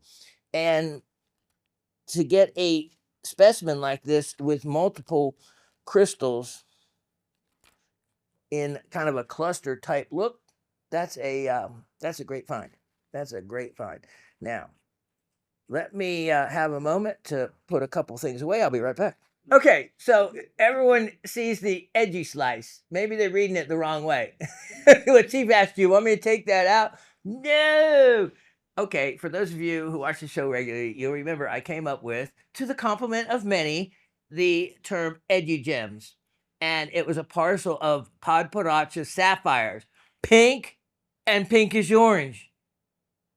It was, it's like, it gives you a baseline, in other words, an educational baseline of gems of just what might be a Podporacha, what isn't, or what's called a Podporacha when it shouldn't be.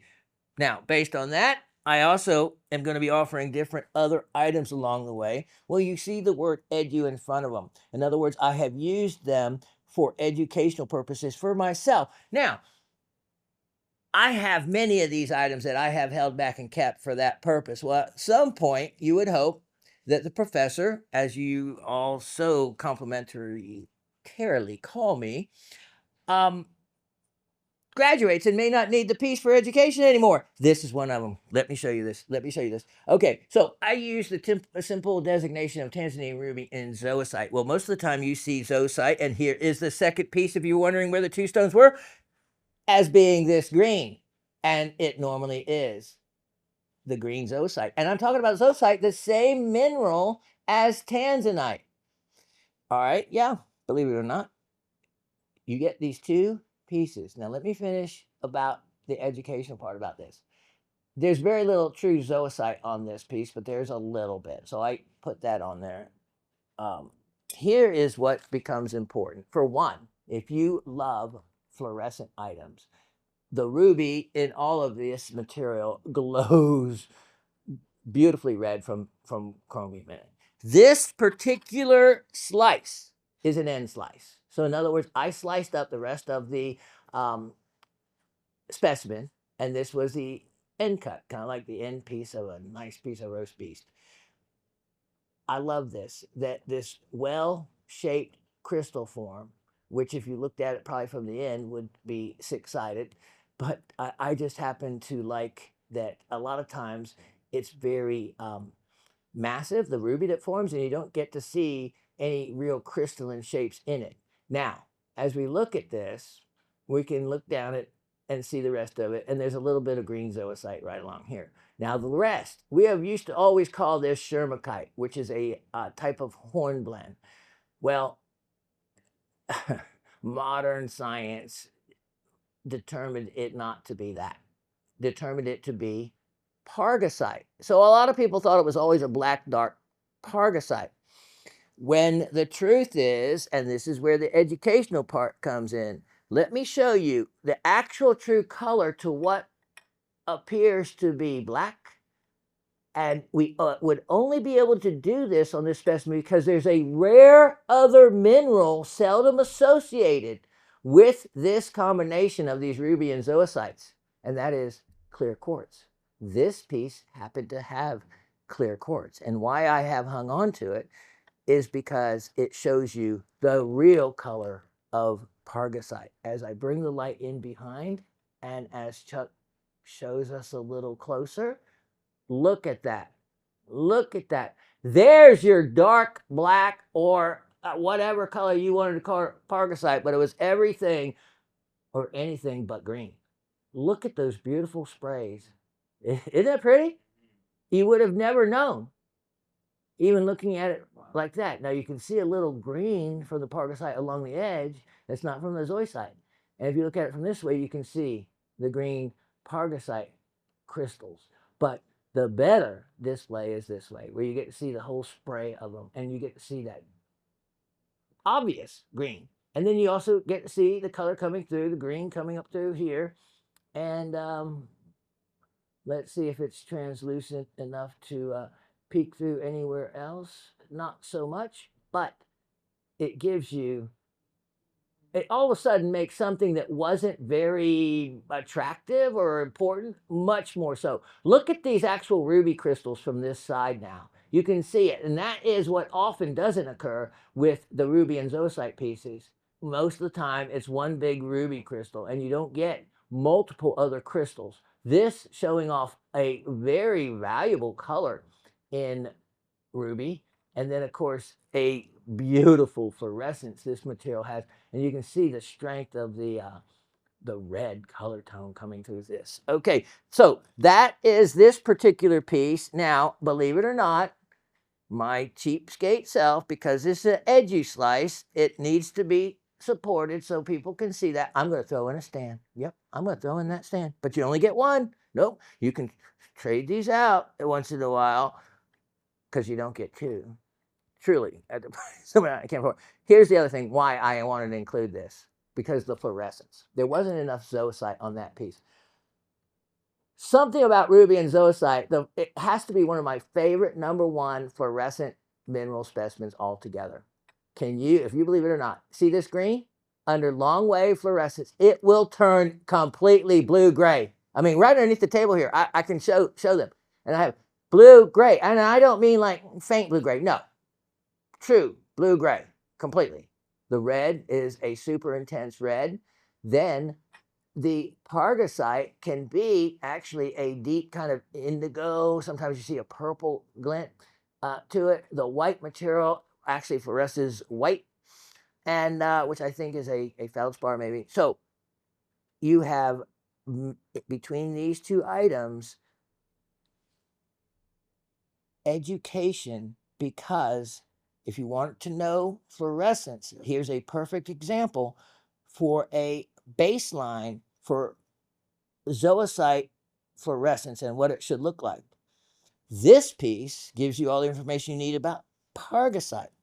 Between the two of them, not only are they beautiful, they're ruby, they're valuable, they're special, and they're educational. Can't beat that. Now, here is what, after all that beautiful presentation, I'm going to offer them for only $48. $48 for both. Now, it's a rare thing to get lucky to end up with a slice like this with the quartz, with the pargasite. As many pieces as I have ever sliced of that material, which is many, never have I ever had one that came out like that. The quartz was rare enough, but to have the pargasite needles in the quartz, that's just beautiful. And guess what? I'll even do this. If you want, just ask your sales rep to make up a work order. I will drill these at no extra charge. If you want that drill, if you want to hang, and drill this one at the top if you want to hang it too, because like Miss Gabby does, she makes Christmas ornaments out of them. All right, so I got much to do. Item number, oh my, this one, 128-4425, 128-4425. This is another one I don't want to give up much. Nope, nope, nope, nope. You talk about something rare. Now, those of you, well, I better not get on that bandwagon too hard, but those of you that have heard of red apatite, well, I have too. And I have a piece of about as red of apatite as you're ever going to genuinely see for genuine red apatite. And here it is. Red apatite. It's huge. It's huge. Now, granted, it's rust red, but it's genuine. It's not been treated, and it is apatite. It is apatite, and it is fluorapatite. Now, so apatite, you can see at the bottom the chemical formula. It's a calcium phosphate, and in this case, you see the F at the very end of the formula. So we're looking at the bottom line of the description. Apatite can be two other varieties of apatite. You have what is fluoroapatite, which is the kind we're looking at. There is, I believe, a chloroapatite, which is a ends in chlorine or has chlorine as a component. And then there is the third one that the professor temporarily forgets his mind about, and I can almost see it. Anyway, fluoroapatite is by far the most common one that you see. Now, where this is from, the Yates mine. The Yates mine. The Yates mine has been was opened 1906, 1907 for fluorite mining, and then it has operated off and on ever since. And then it is open fee mining now. From what I understand, it was supposed to be closed for a while. This crystal came out some time ago. In the process of and you can see from the end the classic shape that much apatite has. It is a beautifully large crystal. Now, if you read about the Yates mine, and if I don't tell you about this part, then you might think I didn't tell you everything. What was discovered after they were finished mining what they were after in the Yates mine, which was fluorine. Everyone might have heard that beat. You know what? Earlier when we were setting up, I didn't even hear it, and I was only 2 feet from it. I'm just going to say the Geiger counter. Okay, so I have the Geiger counter, and it was turned on. I couldn't even hear the beats. Now I don't know whether it was the microphone or what, or I think more so, Latif has radiation radar. I think he is more accurate than my Geiger counter for being able to smell out something that has radiation. Or maybe it's just when he hears the little click, click, clicks on my Geiger counter, does he go running? And he has literally gone running. But this doesn't hit the levels of Latif running out the door level. What occurred after they found the fluorite? During the really important period of time when the uranium rush was on, they reassessed the mine and discover that there was uranium on the property. They mined a 300-foot trench for uranium. That explains what I'm getting ready to show you. Okay, so if you see me do this before, this is a really high-end Geiger counter. And the ambient or the regular amount of air from radon and UV and all that in the air, this will range anywhere from 30 to 60 CPMs. You see CPM down in the corner. As you see, I disclosed on average, so I put this up to it to see apatite. Now let me tell you, apatite in general, more often than not, has a radioactive signature because it hangs around and forms in environments where there is earth elements and where there is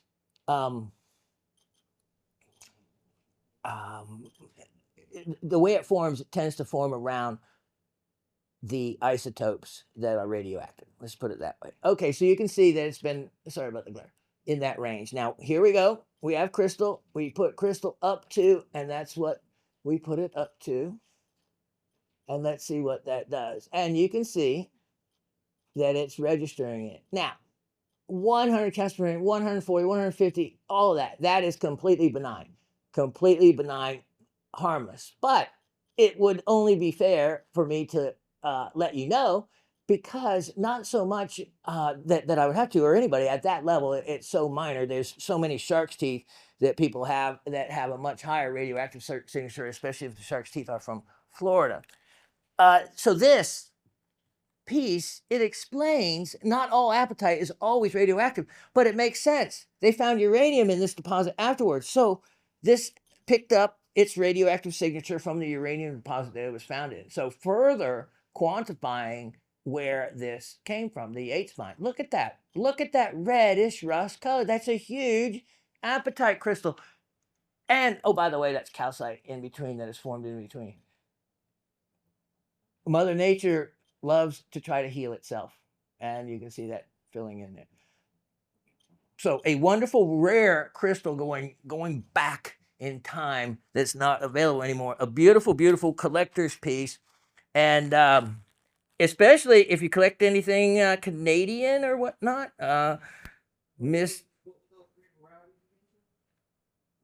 Yeah, about the fluorite. Yeah, what did you look? Did you look? Okay, so if you're looking.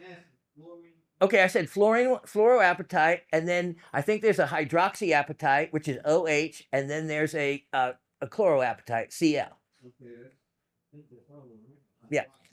Yeah, a hydroxyl. Now, the hydroxyl apatite is the apatite, the type of apatite that forms our bones. And apatite is piezoelectric, like quartz. In other words, if it's pressed on, it will generate an electric current. Therefore, when I put this all together, it made all the sense in the world to realize that when they do therapy on your body for any kind of injuries and whatnot, when they apply pressure to your arm, let's by squeezing or whatnot, they're generating an electrical signal. That's why these tins, little signal, electrical signal things work also, because they work in conjunction with the natural ability of the body's bones to generate an electrical current. Now, that being said, I never was a large metaphysical believing type of rock hound, but I've never closed, for many reasons and proven ones as well, the scientific side, closed my mind against that. If you can create an electrical current in your body by squeezing on your bones, on basically hydroxyapatite, then I can see that there's potential for healing in some form, going back and explaining why thousands of years ago they had treatments that we don't understand now. But maybe we can when you start putting the puzzle together. And the hydroxyapatite, when I realized that our bones are of a hydroxyl apatite, that made a lot of sense. And you know, I started taking measurements, pressing on the arm bone, putting the little end and one on each end. It is measurable. It is measurable. Anyway, that's for another, you know, all this stuff swimming in my head. No wonder I don't sleep well at night, because I'm thinking of rocks. Item number, price on this might help. I'm thinking of rocks that I don't want to sell. This is one of them. Only $78. $78. Put that up in auction due to where that's from and the color. Yeah, find another. Find another. I've had that one a long time. A long time. And that's just is one of those special pieces. And it's a locality piece if you collect locality. Great, unique locality. Look up the mine now and see what a simple place it came from, but yet was important at its time. All right, this is something unusual. Well, you guys would find it hard to find these. Ballast Point. If you look up Ballast Point in Tampa Bay, there's no such thing. It's just a part of the bay now. It used to be. In 1972, I was working at Harris Rock Shop, Sneed Avenue, Sarasota, Florida, and we got in a huge burlap bags full of Tampa Bay coral. So it gives me a time frame when they were still being able to mine the coral. They call the mine extinct now. There is no more Tampa Bay agatized coral. You have to go to the Withlacoochee, Suwannee River, you know, northern Florida, Georgia border to find it. Yeah, in Tampa Bay, salt water, so to speak. No, can't find it anymore. This is it. Now this is not a repaired. This is part of it, so it's not going to fall apart, but it's not been a repair. Now the edge of this, often you see, are polished. This isn't. We just left this one. Look at that. Isn't that neat where it was sawed? As is. So it's pretty much how it looks like, not fancified up. You can always acrylic spray the edge or fingernail polish it or something if you want it brighter or whatnot. But no, look at that. Here's the other coolest thing about it, actually, is coral, like petrified wood, had wood borers. Coral had theirs as well, and they would bore into the coral. If you are lucky, you get a piece that will show, and that ends up, well, fossilized in a way or preserved. Look at the entrance hole there. Let's follow that. Okay. If you follow that, look at that. It comes out right there. And if you keep following it, it comes out all the way at the other end. That is one of the most well-preserved, extensive, and very well-located ones I've ever seen that you can follow through the entire piece. So, you know, I'm not even charging extra for it, even though that occurrence is something really rare for it to pass all the way through it. Okay, so here we go. You can get both halves for the lovely price of only $24. $24, and that is from an extinct mine. Meaning, and that's the word they use, is extinct. And that means that it is no longer producing and no longer ever will. All right, now, let me get going here. Lots to do. Let me show you. Item 1283929. 1283929. Did I get that right? Yeah, my eyes were Googling on it. 128, 39, 25. All right. Now, may not look like much, but just wait. Now, this is a piece that Karen had mined. So if you had been watching our show for any period of time, the lovely Miss Karen from Texas, she sent me what we call chicken night. It was box of so heavily caked, mud caked specimens from Magnet Cove, Arkansas. You could not tell what they looked like. It looked like fried chicken because it was all just covered in mud, with extensive, time-consuming preparation, using high-tech tools, because I have a steamer, I have an ultrasonic, I have all the little micro bench tools. I was able to clean up some of these amazing specimens that I've let all of you win in a trivia. I have not sold any. This one is going to be for sale, because the product didn't cost me anything, because of the time I have involved in preparing it to the level it is. Let me show you one of the finest Arkansas brookites I have ever seen. Now, this would be, did you put Prep It by Shawn in there? Did I? Either way, that's perfect, because that is, at the point and effort, as much as I did and the way it looks, the preparer really should get credit. Other than that, it would look, you may not ever appreciate it, because every bit of the red clay is gone, and that was a work of art to try to do that. Let me show you. The brookites is what steals the show, the number of them. Let's go in as close as we can on this. Okay, then we're going to go in a little closer. All these black crystals, a type of brookite, remember, is a polymorph of rutile. So, perfect piece to show you rutile. Yeah, it's another form of rutile. And it takes a different crystal form. Now, let me just show you. Yeah, let me get my tweezers here. This is an exquisite thumbnail. For brookite, I wouldn't doubt it if it didn't win some kind of thumbnail competition relative to its species, because of the quality and the quantity and the placement of the brookites against the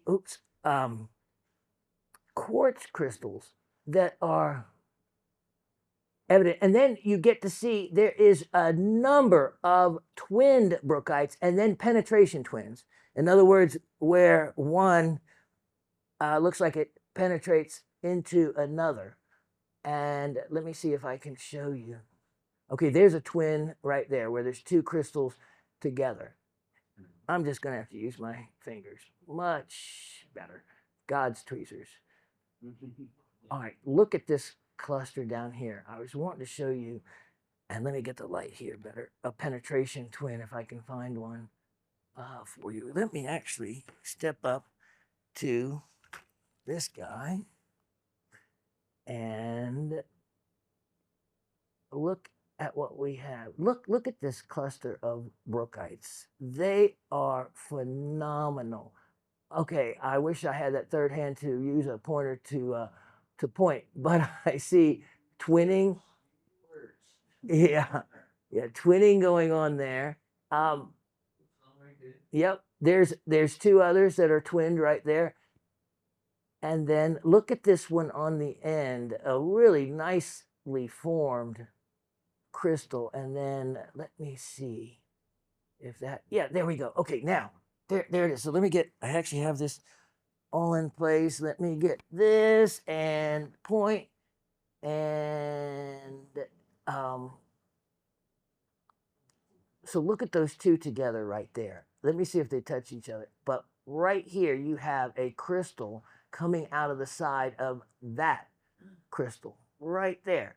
So that's a twin.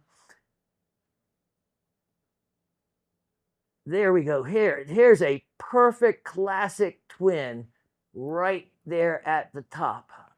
You can see right there. And as I tilt this, you can see where they share a common side. Look at that. Okay, so that's just the one side. Let's turn this over and give you another look at even more. So this, also you can see the quartz crystals, but they act just as balancing beams for some of these other amazing.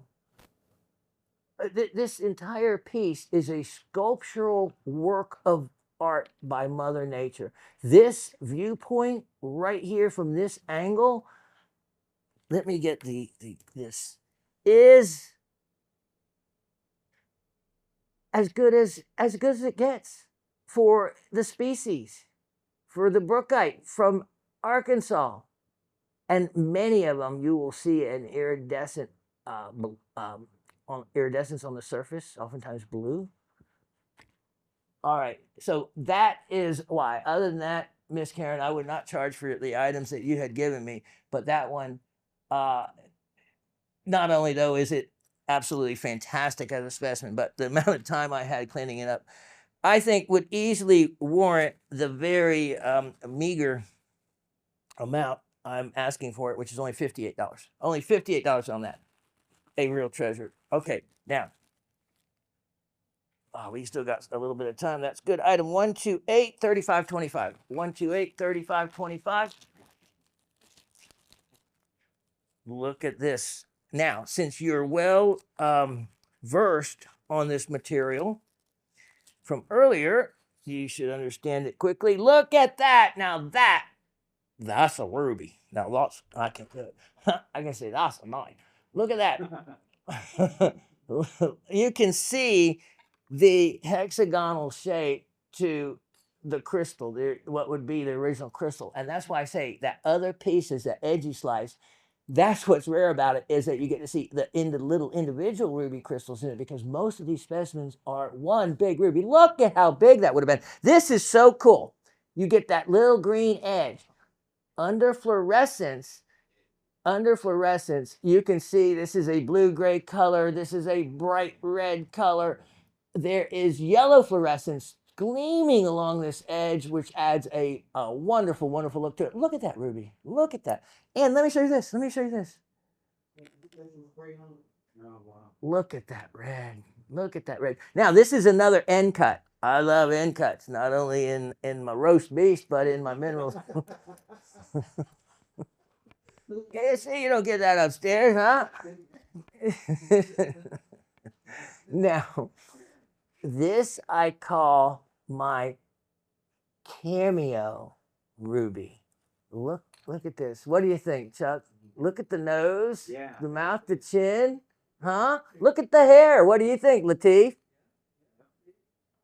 Absolutely. And if I right there poked her right there's her eye.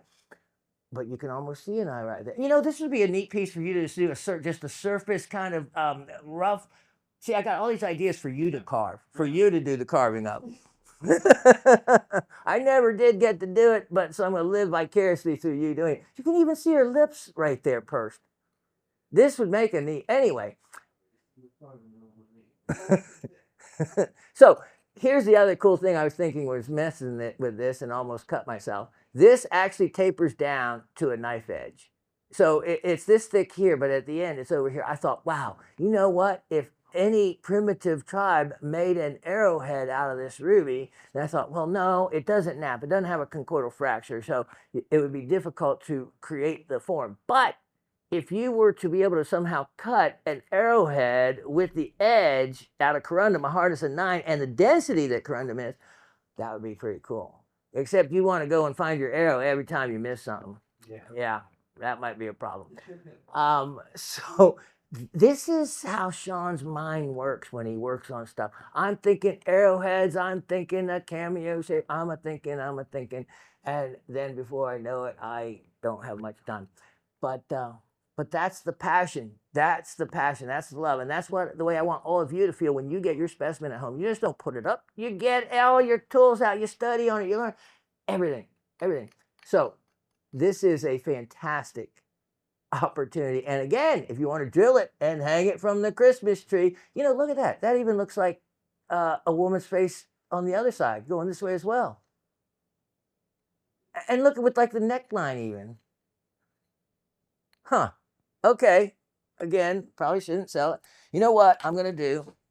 Cheapskate Shawn. I am really springing for it today. You're going to get a stand. You're going to get a stand.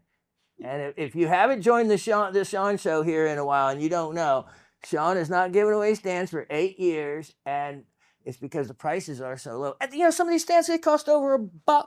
Seriously. So, you know, I don't mean to be a cheapskate, but you can get wonderful stands and get the stand of your choice. Just go to that store named after a guy. And, you know, right. But on something like this, I want you to be able to open it up and put it out so you can start looking at it in all the ways that I have looked at it. Actually, I kind of like it. And you can have her looking left or you can have her looking right. Also, you can just take some beeswax, some paraffin, and rub it onto the surface. It fills in these little gaps and gives you a shiny surface without having to use any kind of Shawn's cheapy polish, spray polish. But you can lacquer or you can spray it with a lacquer polish or any of those shiny finish sprays that are clear and do not change color with time.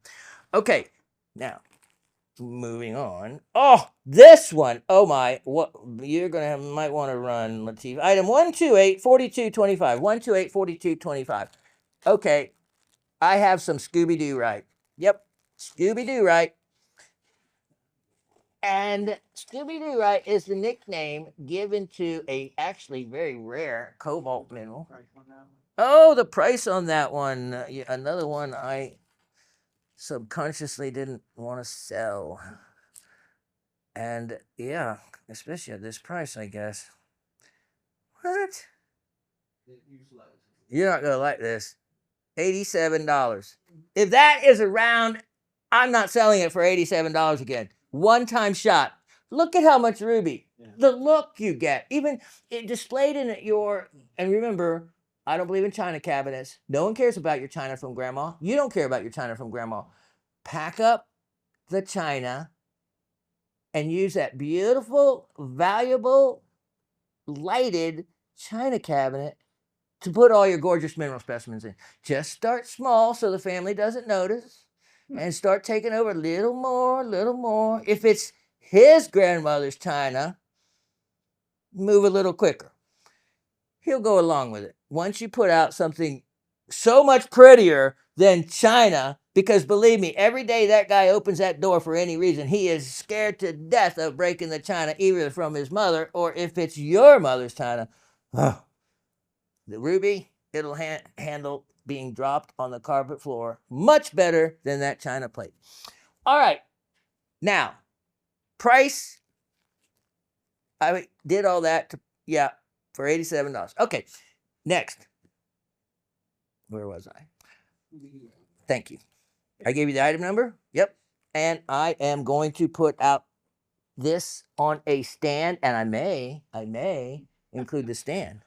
I just may. Look at this. Scooby-Doo right. Now, what's the big deal? Well, it's not the Scooby-Doo right. Oh, I need to stop saying that. It's really Scooter-Roodite. Scooter-Roodite, nicknamed Scooby-Doo right because it was easier to remember and say than what it's really called. It was named after type locality, source locality, which was Scooterud, Norway. And now, here's the money shot right here. The purple stuff. The purple red. The erythrite. The erythrite. That is what is beautiful. Now, you can take that piece and you can cut a gorgeous cabochon using the erythrite in the middle, the Scooterudite around, and yeah, you would have something really special. Just use lots of water while you're cutting the piece because, well, it doesn't always happen. But remember, if you look, I have the chemical formula of the minerals involved, and you'll get that in your description, or maybe I don't on it. Yeah, they're up there. Okay, so you have on that one, they're cobalt arsenates mostly, and some with nickel, and the environment that it forms in. Yep, the environment that it forms in can lend itself to a situation where, as the isotopes break down, it can lead to a trace of radiation.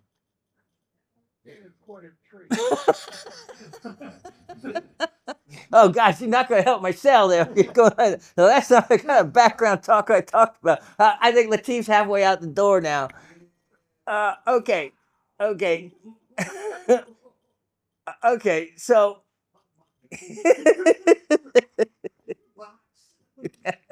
all right. Now let me turn it around the other way and see if it's any higher or lower. Okay, we'll just take this away. No, 300 counts per minute. Listen, everybody, is not a lot. People are wearing blue zircons that are banging out more radiation than that. This is just a tool, a reference for me to understand the geological environment that it often can form in. Now, I could talk about a lot about safflorite and about these other minerals. Let's look in closely here, and let's just look at the scooterudite. Scooterite, see these? Look at this. You don't see them until you see them. You see these, what look like flower bursts or something like that. Yeah, yeah. These are all other different minerals. There can be silver in this. There can be the number of different types of minerals that you're actually looking at is innumerable, because even just scooterudite has a lot of other similar family members, like that you don't normally hear about or see. But this certainly is one of the really type of specimens that you need to have in your collection. It is unique. Look at these crystals. It is rare. Erythrite is really a rare specimen. Scooterudite, if you can read that, is only a cobalt and arsenic. Hence why I say you need to use lots of water when cutting the stone, because the dust from it would be, is toxic. And then to look at the formula for the erythrite, it also is a cobalt arsenate. So, but wonderful, wonderful, beautiful blue, rich color. This purplish color is outstanding. And when I had crystals, they were just like this maroon crimson kind of red. Oh, here we go. You can see a little bit at the edge. Okay, here we go. Here we go. Let's see if we can show you any at the edge. I don't think any can be shown. Oh, you get a little bit through there, but let me just get to an edge so we can see. Let me do it. There we go. Okay, let's see where that's at. All right. Look at how red, vermilion, somewhere like in that range, this erythrite range is. Sometimes the purple, when we had individual crystals of it, it was just dynamic. But those specimens, they're long gone. Extremely valuable now. If I had back the erythrite and scooterudite specimens that I had sold before, oh my. Okay, anyway, this piece, it is a valuable opportunity. It's only $48. And again, where are you going to find another one? If you're a cutter, absolutely, you can cut a beautiful cabochon. Just use lots of water in the process. Now, let me get hustling here. Item 125 2925. 125 2925. We're going to have a sale-orama on this item right here. Now, this needs to become an educational item because it's spessartine. And if you want something to compare the spessartines against almandines and do your magnet tests and whatnot, you have to have it, right? All right. So here's the deal. Spessartines are expensive, especially in that color. You have that, of course, everybody, the desirable mandarin colors. How about this? Both of those stones I have decided to let go for a nutty price. And I could have, you know what? I wouldn't have, because I didn't think I was going to mark them down that much to put them on the $28 turntable. I've changed my mind. $28. $28 on those. So if you missed out on some of the items on the $28 turntable, I am giving you back some that you have not seen. Okay, item number. That's a weird set there. Okay, let's see. Item number 1272525. 1272525. And let's see what we have here. It feels. Oh, okay. Take a look at this. Oh man, did you see that for a moment? Oh, look at that color. How in the world? Look at that. Look at that mountain. You see that mountain peak sticking up right there amongst into the purple clouds? This looks like the northern lights right there, doesn't it? Look at that. That's a northern light look shining over the mountain. My imagination can just go crazy on this piece. This is look at that. You know, we did show this, and I cannot believe that it didn't sell. I thought I would have had to have sold, but why do I have it back? It wasn't canceled. I don't know. It was going to be a one-time opportunity, and so someone's getting a second chance at this. Someone is getting a second chance that they shouldn't have gotten. Especially, has anyone priced this material? Have you looked at how much this goes for? Least I saw it for around $2 a carat. That would make this one close to $500. Okay, let's go say $1 a carat. That would make this $245, right? 50 cents a carat is $122. Okay, so we're down to $122. Everyone passed up $122. 50 cents a carat for this level of quality. All right, well, sale is a sale, and I'm going to do exactly that. That's it, upside down, beautiful as ever, making this item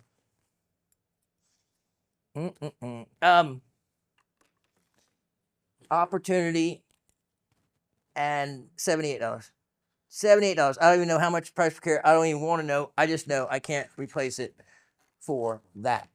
Okay, got to keep going. Have some surprise pieces here. And yes, item 102-5521. 102-5521. Now, we talked about pseudomorphs, and I showed you the one earlier, that how the malachite was trying to take over from the azurite. Well, if you let that continue, let me show you what happens. The malachite wins. The malachite wins. Look at this piece. I have offered this before. Shockingly, no one has bought it. You know, this is Namibian.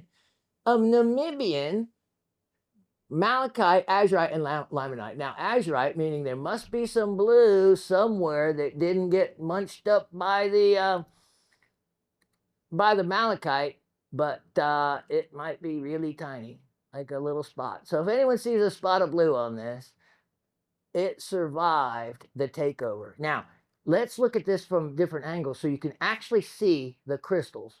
You can actually see how well these were pseudomorphed. Now, if you're familiar with what an azurite, now the azurite crystals don't always look like they look like in that other piece, just like all quartz crystals, etc., don't look like. But we know what malachite doesn't look like, and it does not look like these shapes. Azurite does form in these crystalline shapes. These have been completely pseudomorphed over and replaced by malachite.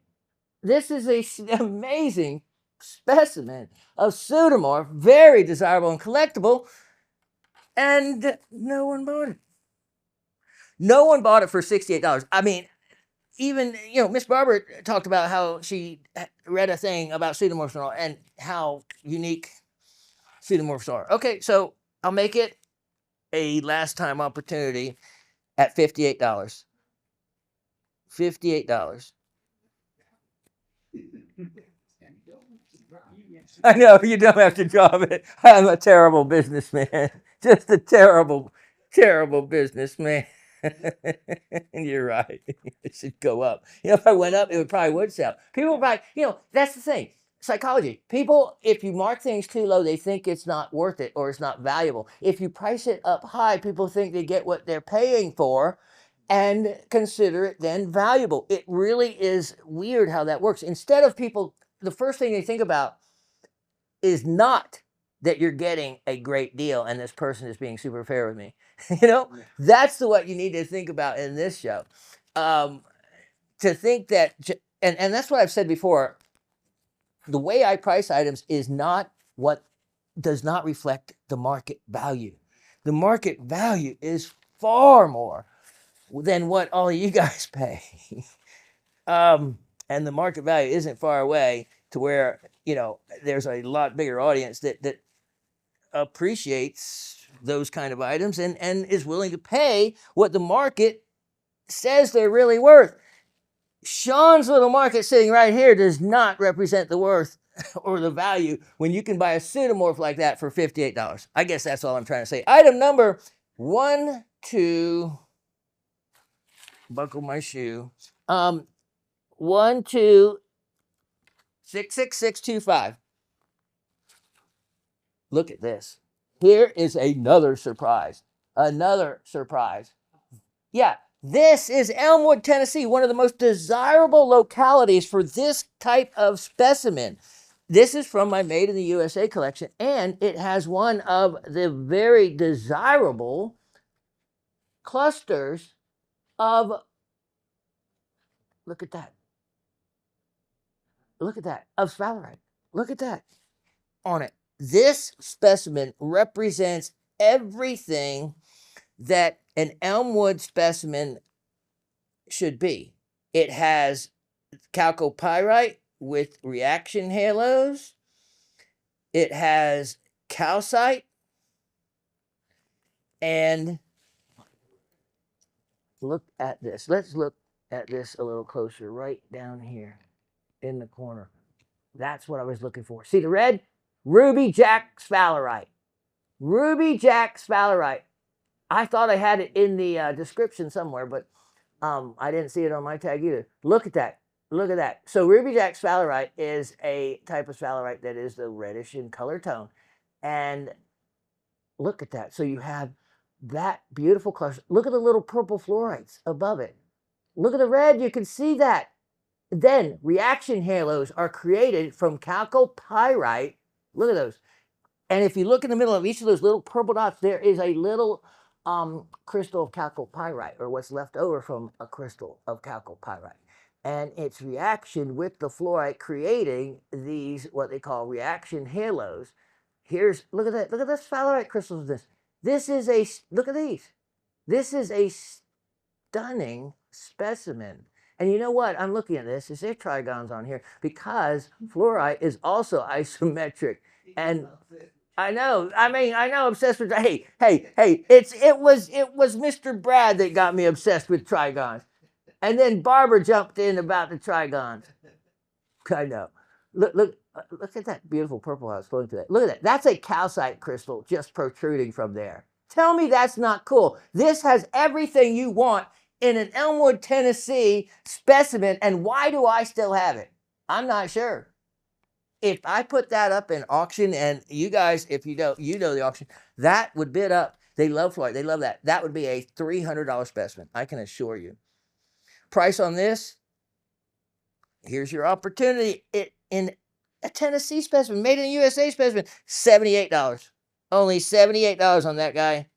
And go check out the markets on it. And you might really hurry back and say sold on it. And another item, 127-1225. 127-1225. This next item, I thought for certain all of you would scoop it up because I just don't offer these that often. This is a wonderful fossilized the ammonites. So with ammonite, or at least the Madagascar version of ammonite versus the Canadian, look at the reds in here. You can see the red colors in here, and then on the other side, look at all these beautiful colors. Now, in the in the Canadian world, that would be ammonite, the gemstone, and it still could and is referred to on these. They're just not mostly cut for the gem ammonite. It is neat when you get the sedimentation in the middle of these ammonites and have additional fossilization there, as you can see from the little pieces of shell. Look at this. So you get to see where they take the saw blade right down the middle, they open it up, and what chambers haven't been filled with calcite, as you can see, calcite crystals here. This is what's perfect about this piece. It's another good piece to educate about these and about ammonites and ammonite. You have calcite crystals inside of these. Can we go in any closer on those? And when they fill up all the way, then they're solid, like you can see right there. Sometimes pyrite fills in the places as well. So this shows beautifully, beautifully nice shaped crystals there. And here is the other half as well. Really showing off everything that you want in one of these. This is a nice size piece that can be displayed very attractively, pointing either way. You can see how large they are, and I have an amazing discount on these. I can't even begin to replace them. I can't believe that they didn't sell. $48. And again, he's saying, why go down, Shawn? Go the other direction. Let me see. I know my time. Oh, that's it. That's it. Okay. I see that my time is up, and I don't want to hold anyone up or get anyone in trouble. I did not get to finish a couple of things, but no problem. I will be right back with a special ending. So, for those of you that may have joined the show or not completely familiar with the show, we did for years and years after every show trivia. And sometimes it was 3 questions to answer, and whoever got the answer correctly in the next show and would win the trivia prize, which were always pretty decent prizes. If there was a tie, then we would pull a name from a hat type thing. Now, the other fun educational giveaway I did is the What Am I? And that is where you get a chance to name as many of the pieces as you can, and whoever gets the most right wins the prize. And this seemed to be a favorite. Everybody really liked it, and everyone gets to learn from it. And many times you get to buy the item that you get that you've seen or had to figure out what it is. So items can be gravel from my front yard. They can be genuine stones, synthetic stones. They can be anything that you might come across that would be in a rock hound's ability to determine what something is.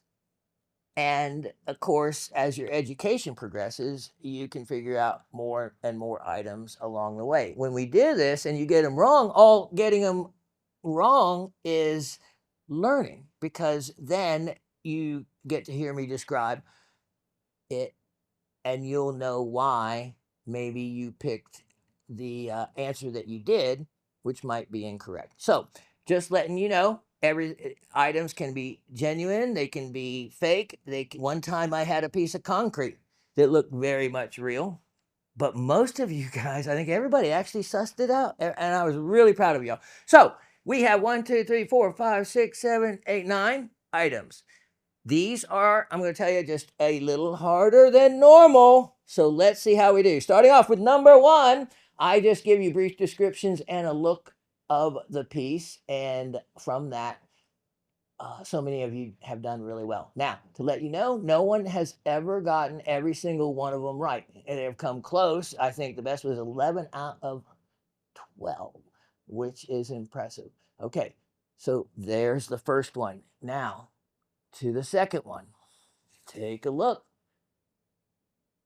The front, the back, study the crystal, study the color, think of what you can remember it looks most similar to. Because remember, you could be at a yard sale, maybe a rock swap.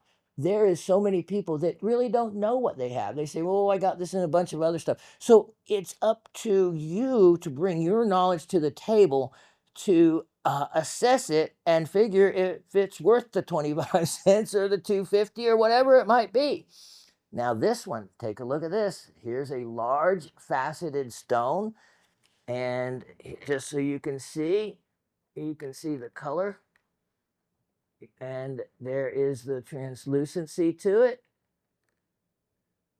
There's the top. There's the back. What am I? Next, this piece, you can see that it has been sawed for faceting, for cutting. So here is what it looks like from the exterior from one end. Here's what it looks like from another end.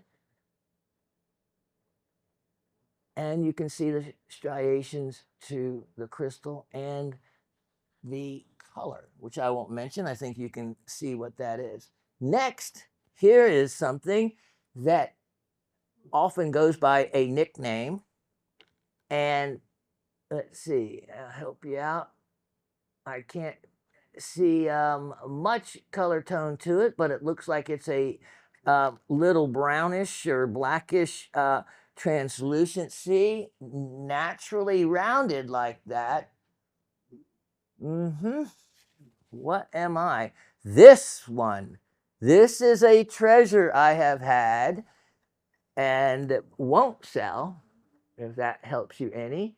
And let me do something here. I can put the magnifier on it because there's a part of this I want to show you. Here we go. Let's look at this a little closer with a little light on it and show you what this is known for. And it's known,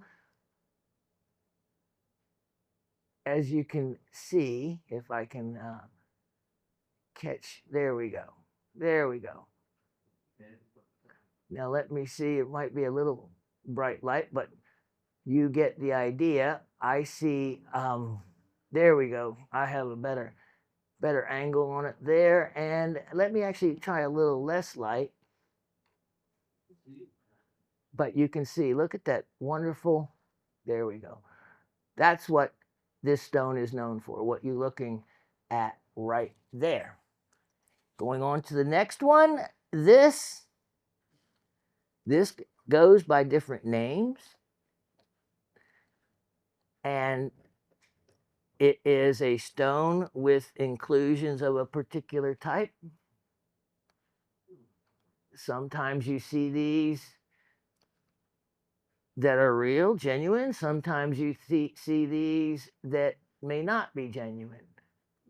It is up to you from looking at it just like this to determine what it is. The next one, look at this. You see a wonderful blue cabochon, multiple stars depending on how many different lights are hitting it. What am I? And the final one, look at this. That, and let me put a little light behind it so you can get an idea of the color. There you go. A wonderful crystal. Okay. There you have it. We haven't done anything like that. We are going to kind of mix it up from time to time. We'll do the auctions, the silent auctions. I like that. We're going to do some more of those. I know a lot of you like the What Am I, so we did that. We won't always be doing trivia. We won't always be doing any of it. You just never know. It's the surprise factor. Okay, showed you a lot of new items you've never seen before. I had a lot of items I want to still show you that you hadn't seen before. There's going to be a lot more for you to see next week, the week after, and the weeks to come. It's just only one word. Stick around, maybe a couple words. Stick around, and you have to watch every week and enjoy the show. Soak in the knowledge. There's so much more you can be gained scientifically. So many ways. Even if you're a parent and have children, every child goes through a class that has a rock or science section to it. You know, wouldn't it be neat to help your child out and know your rocks like that?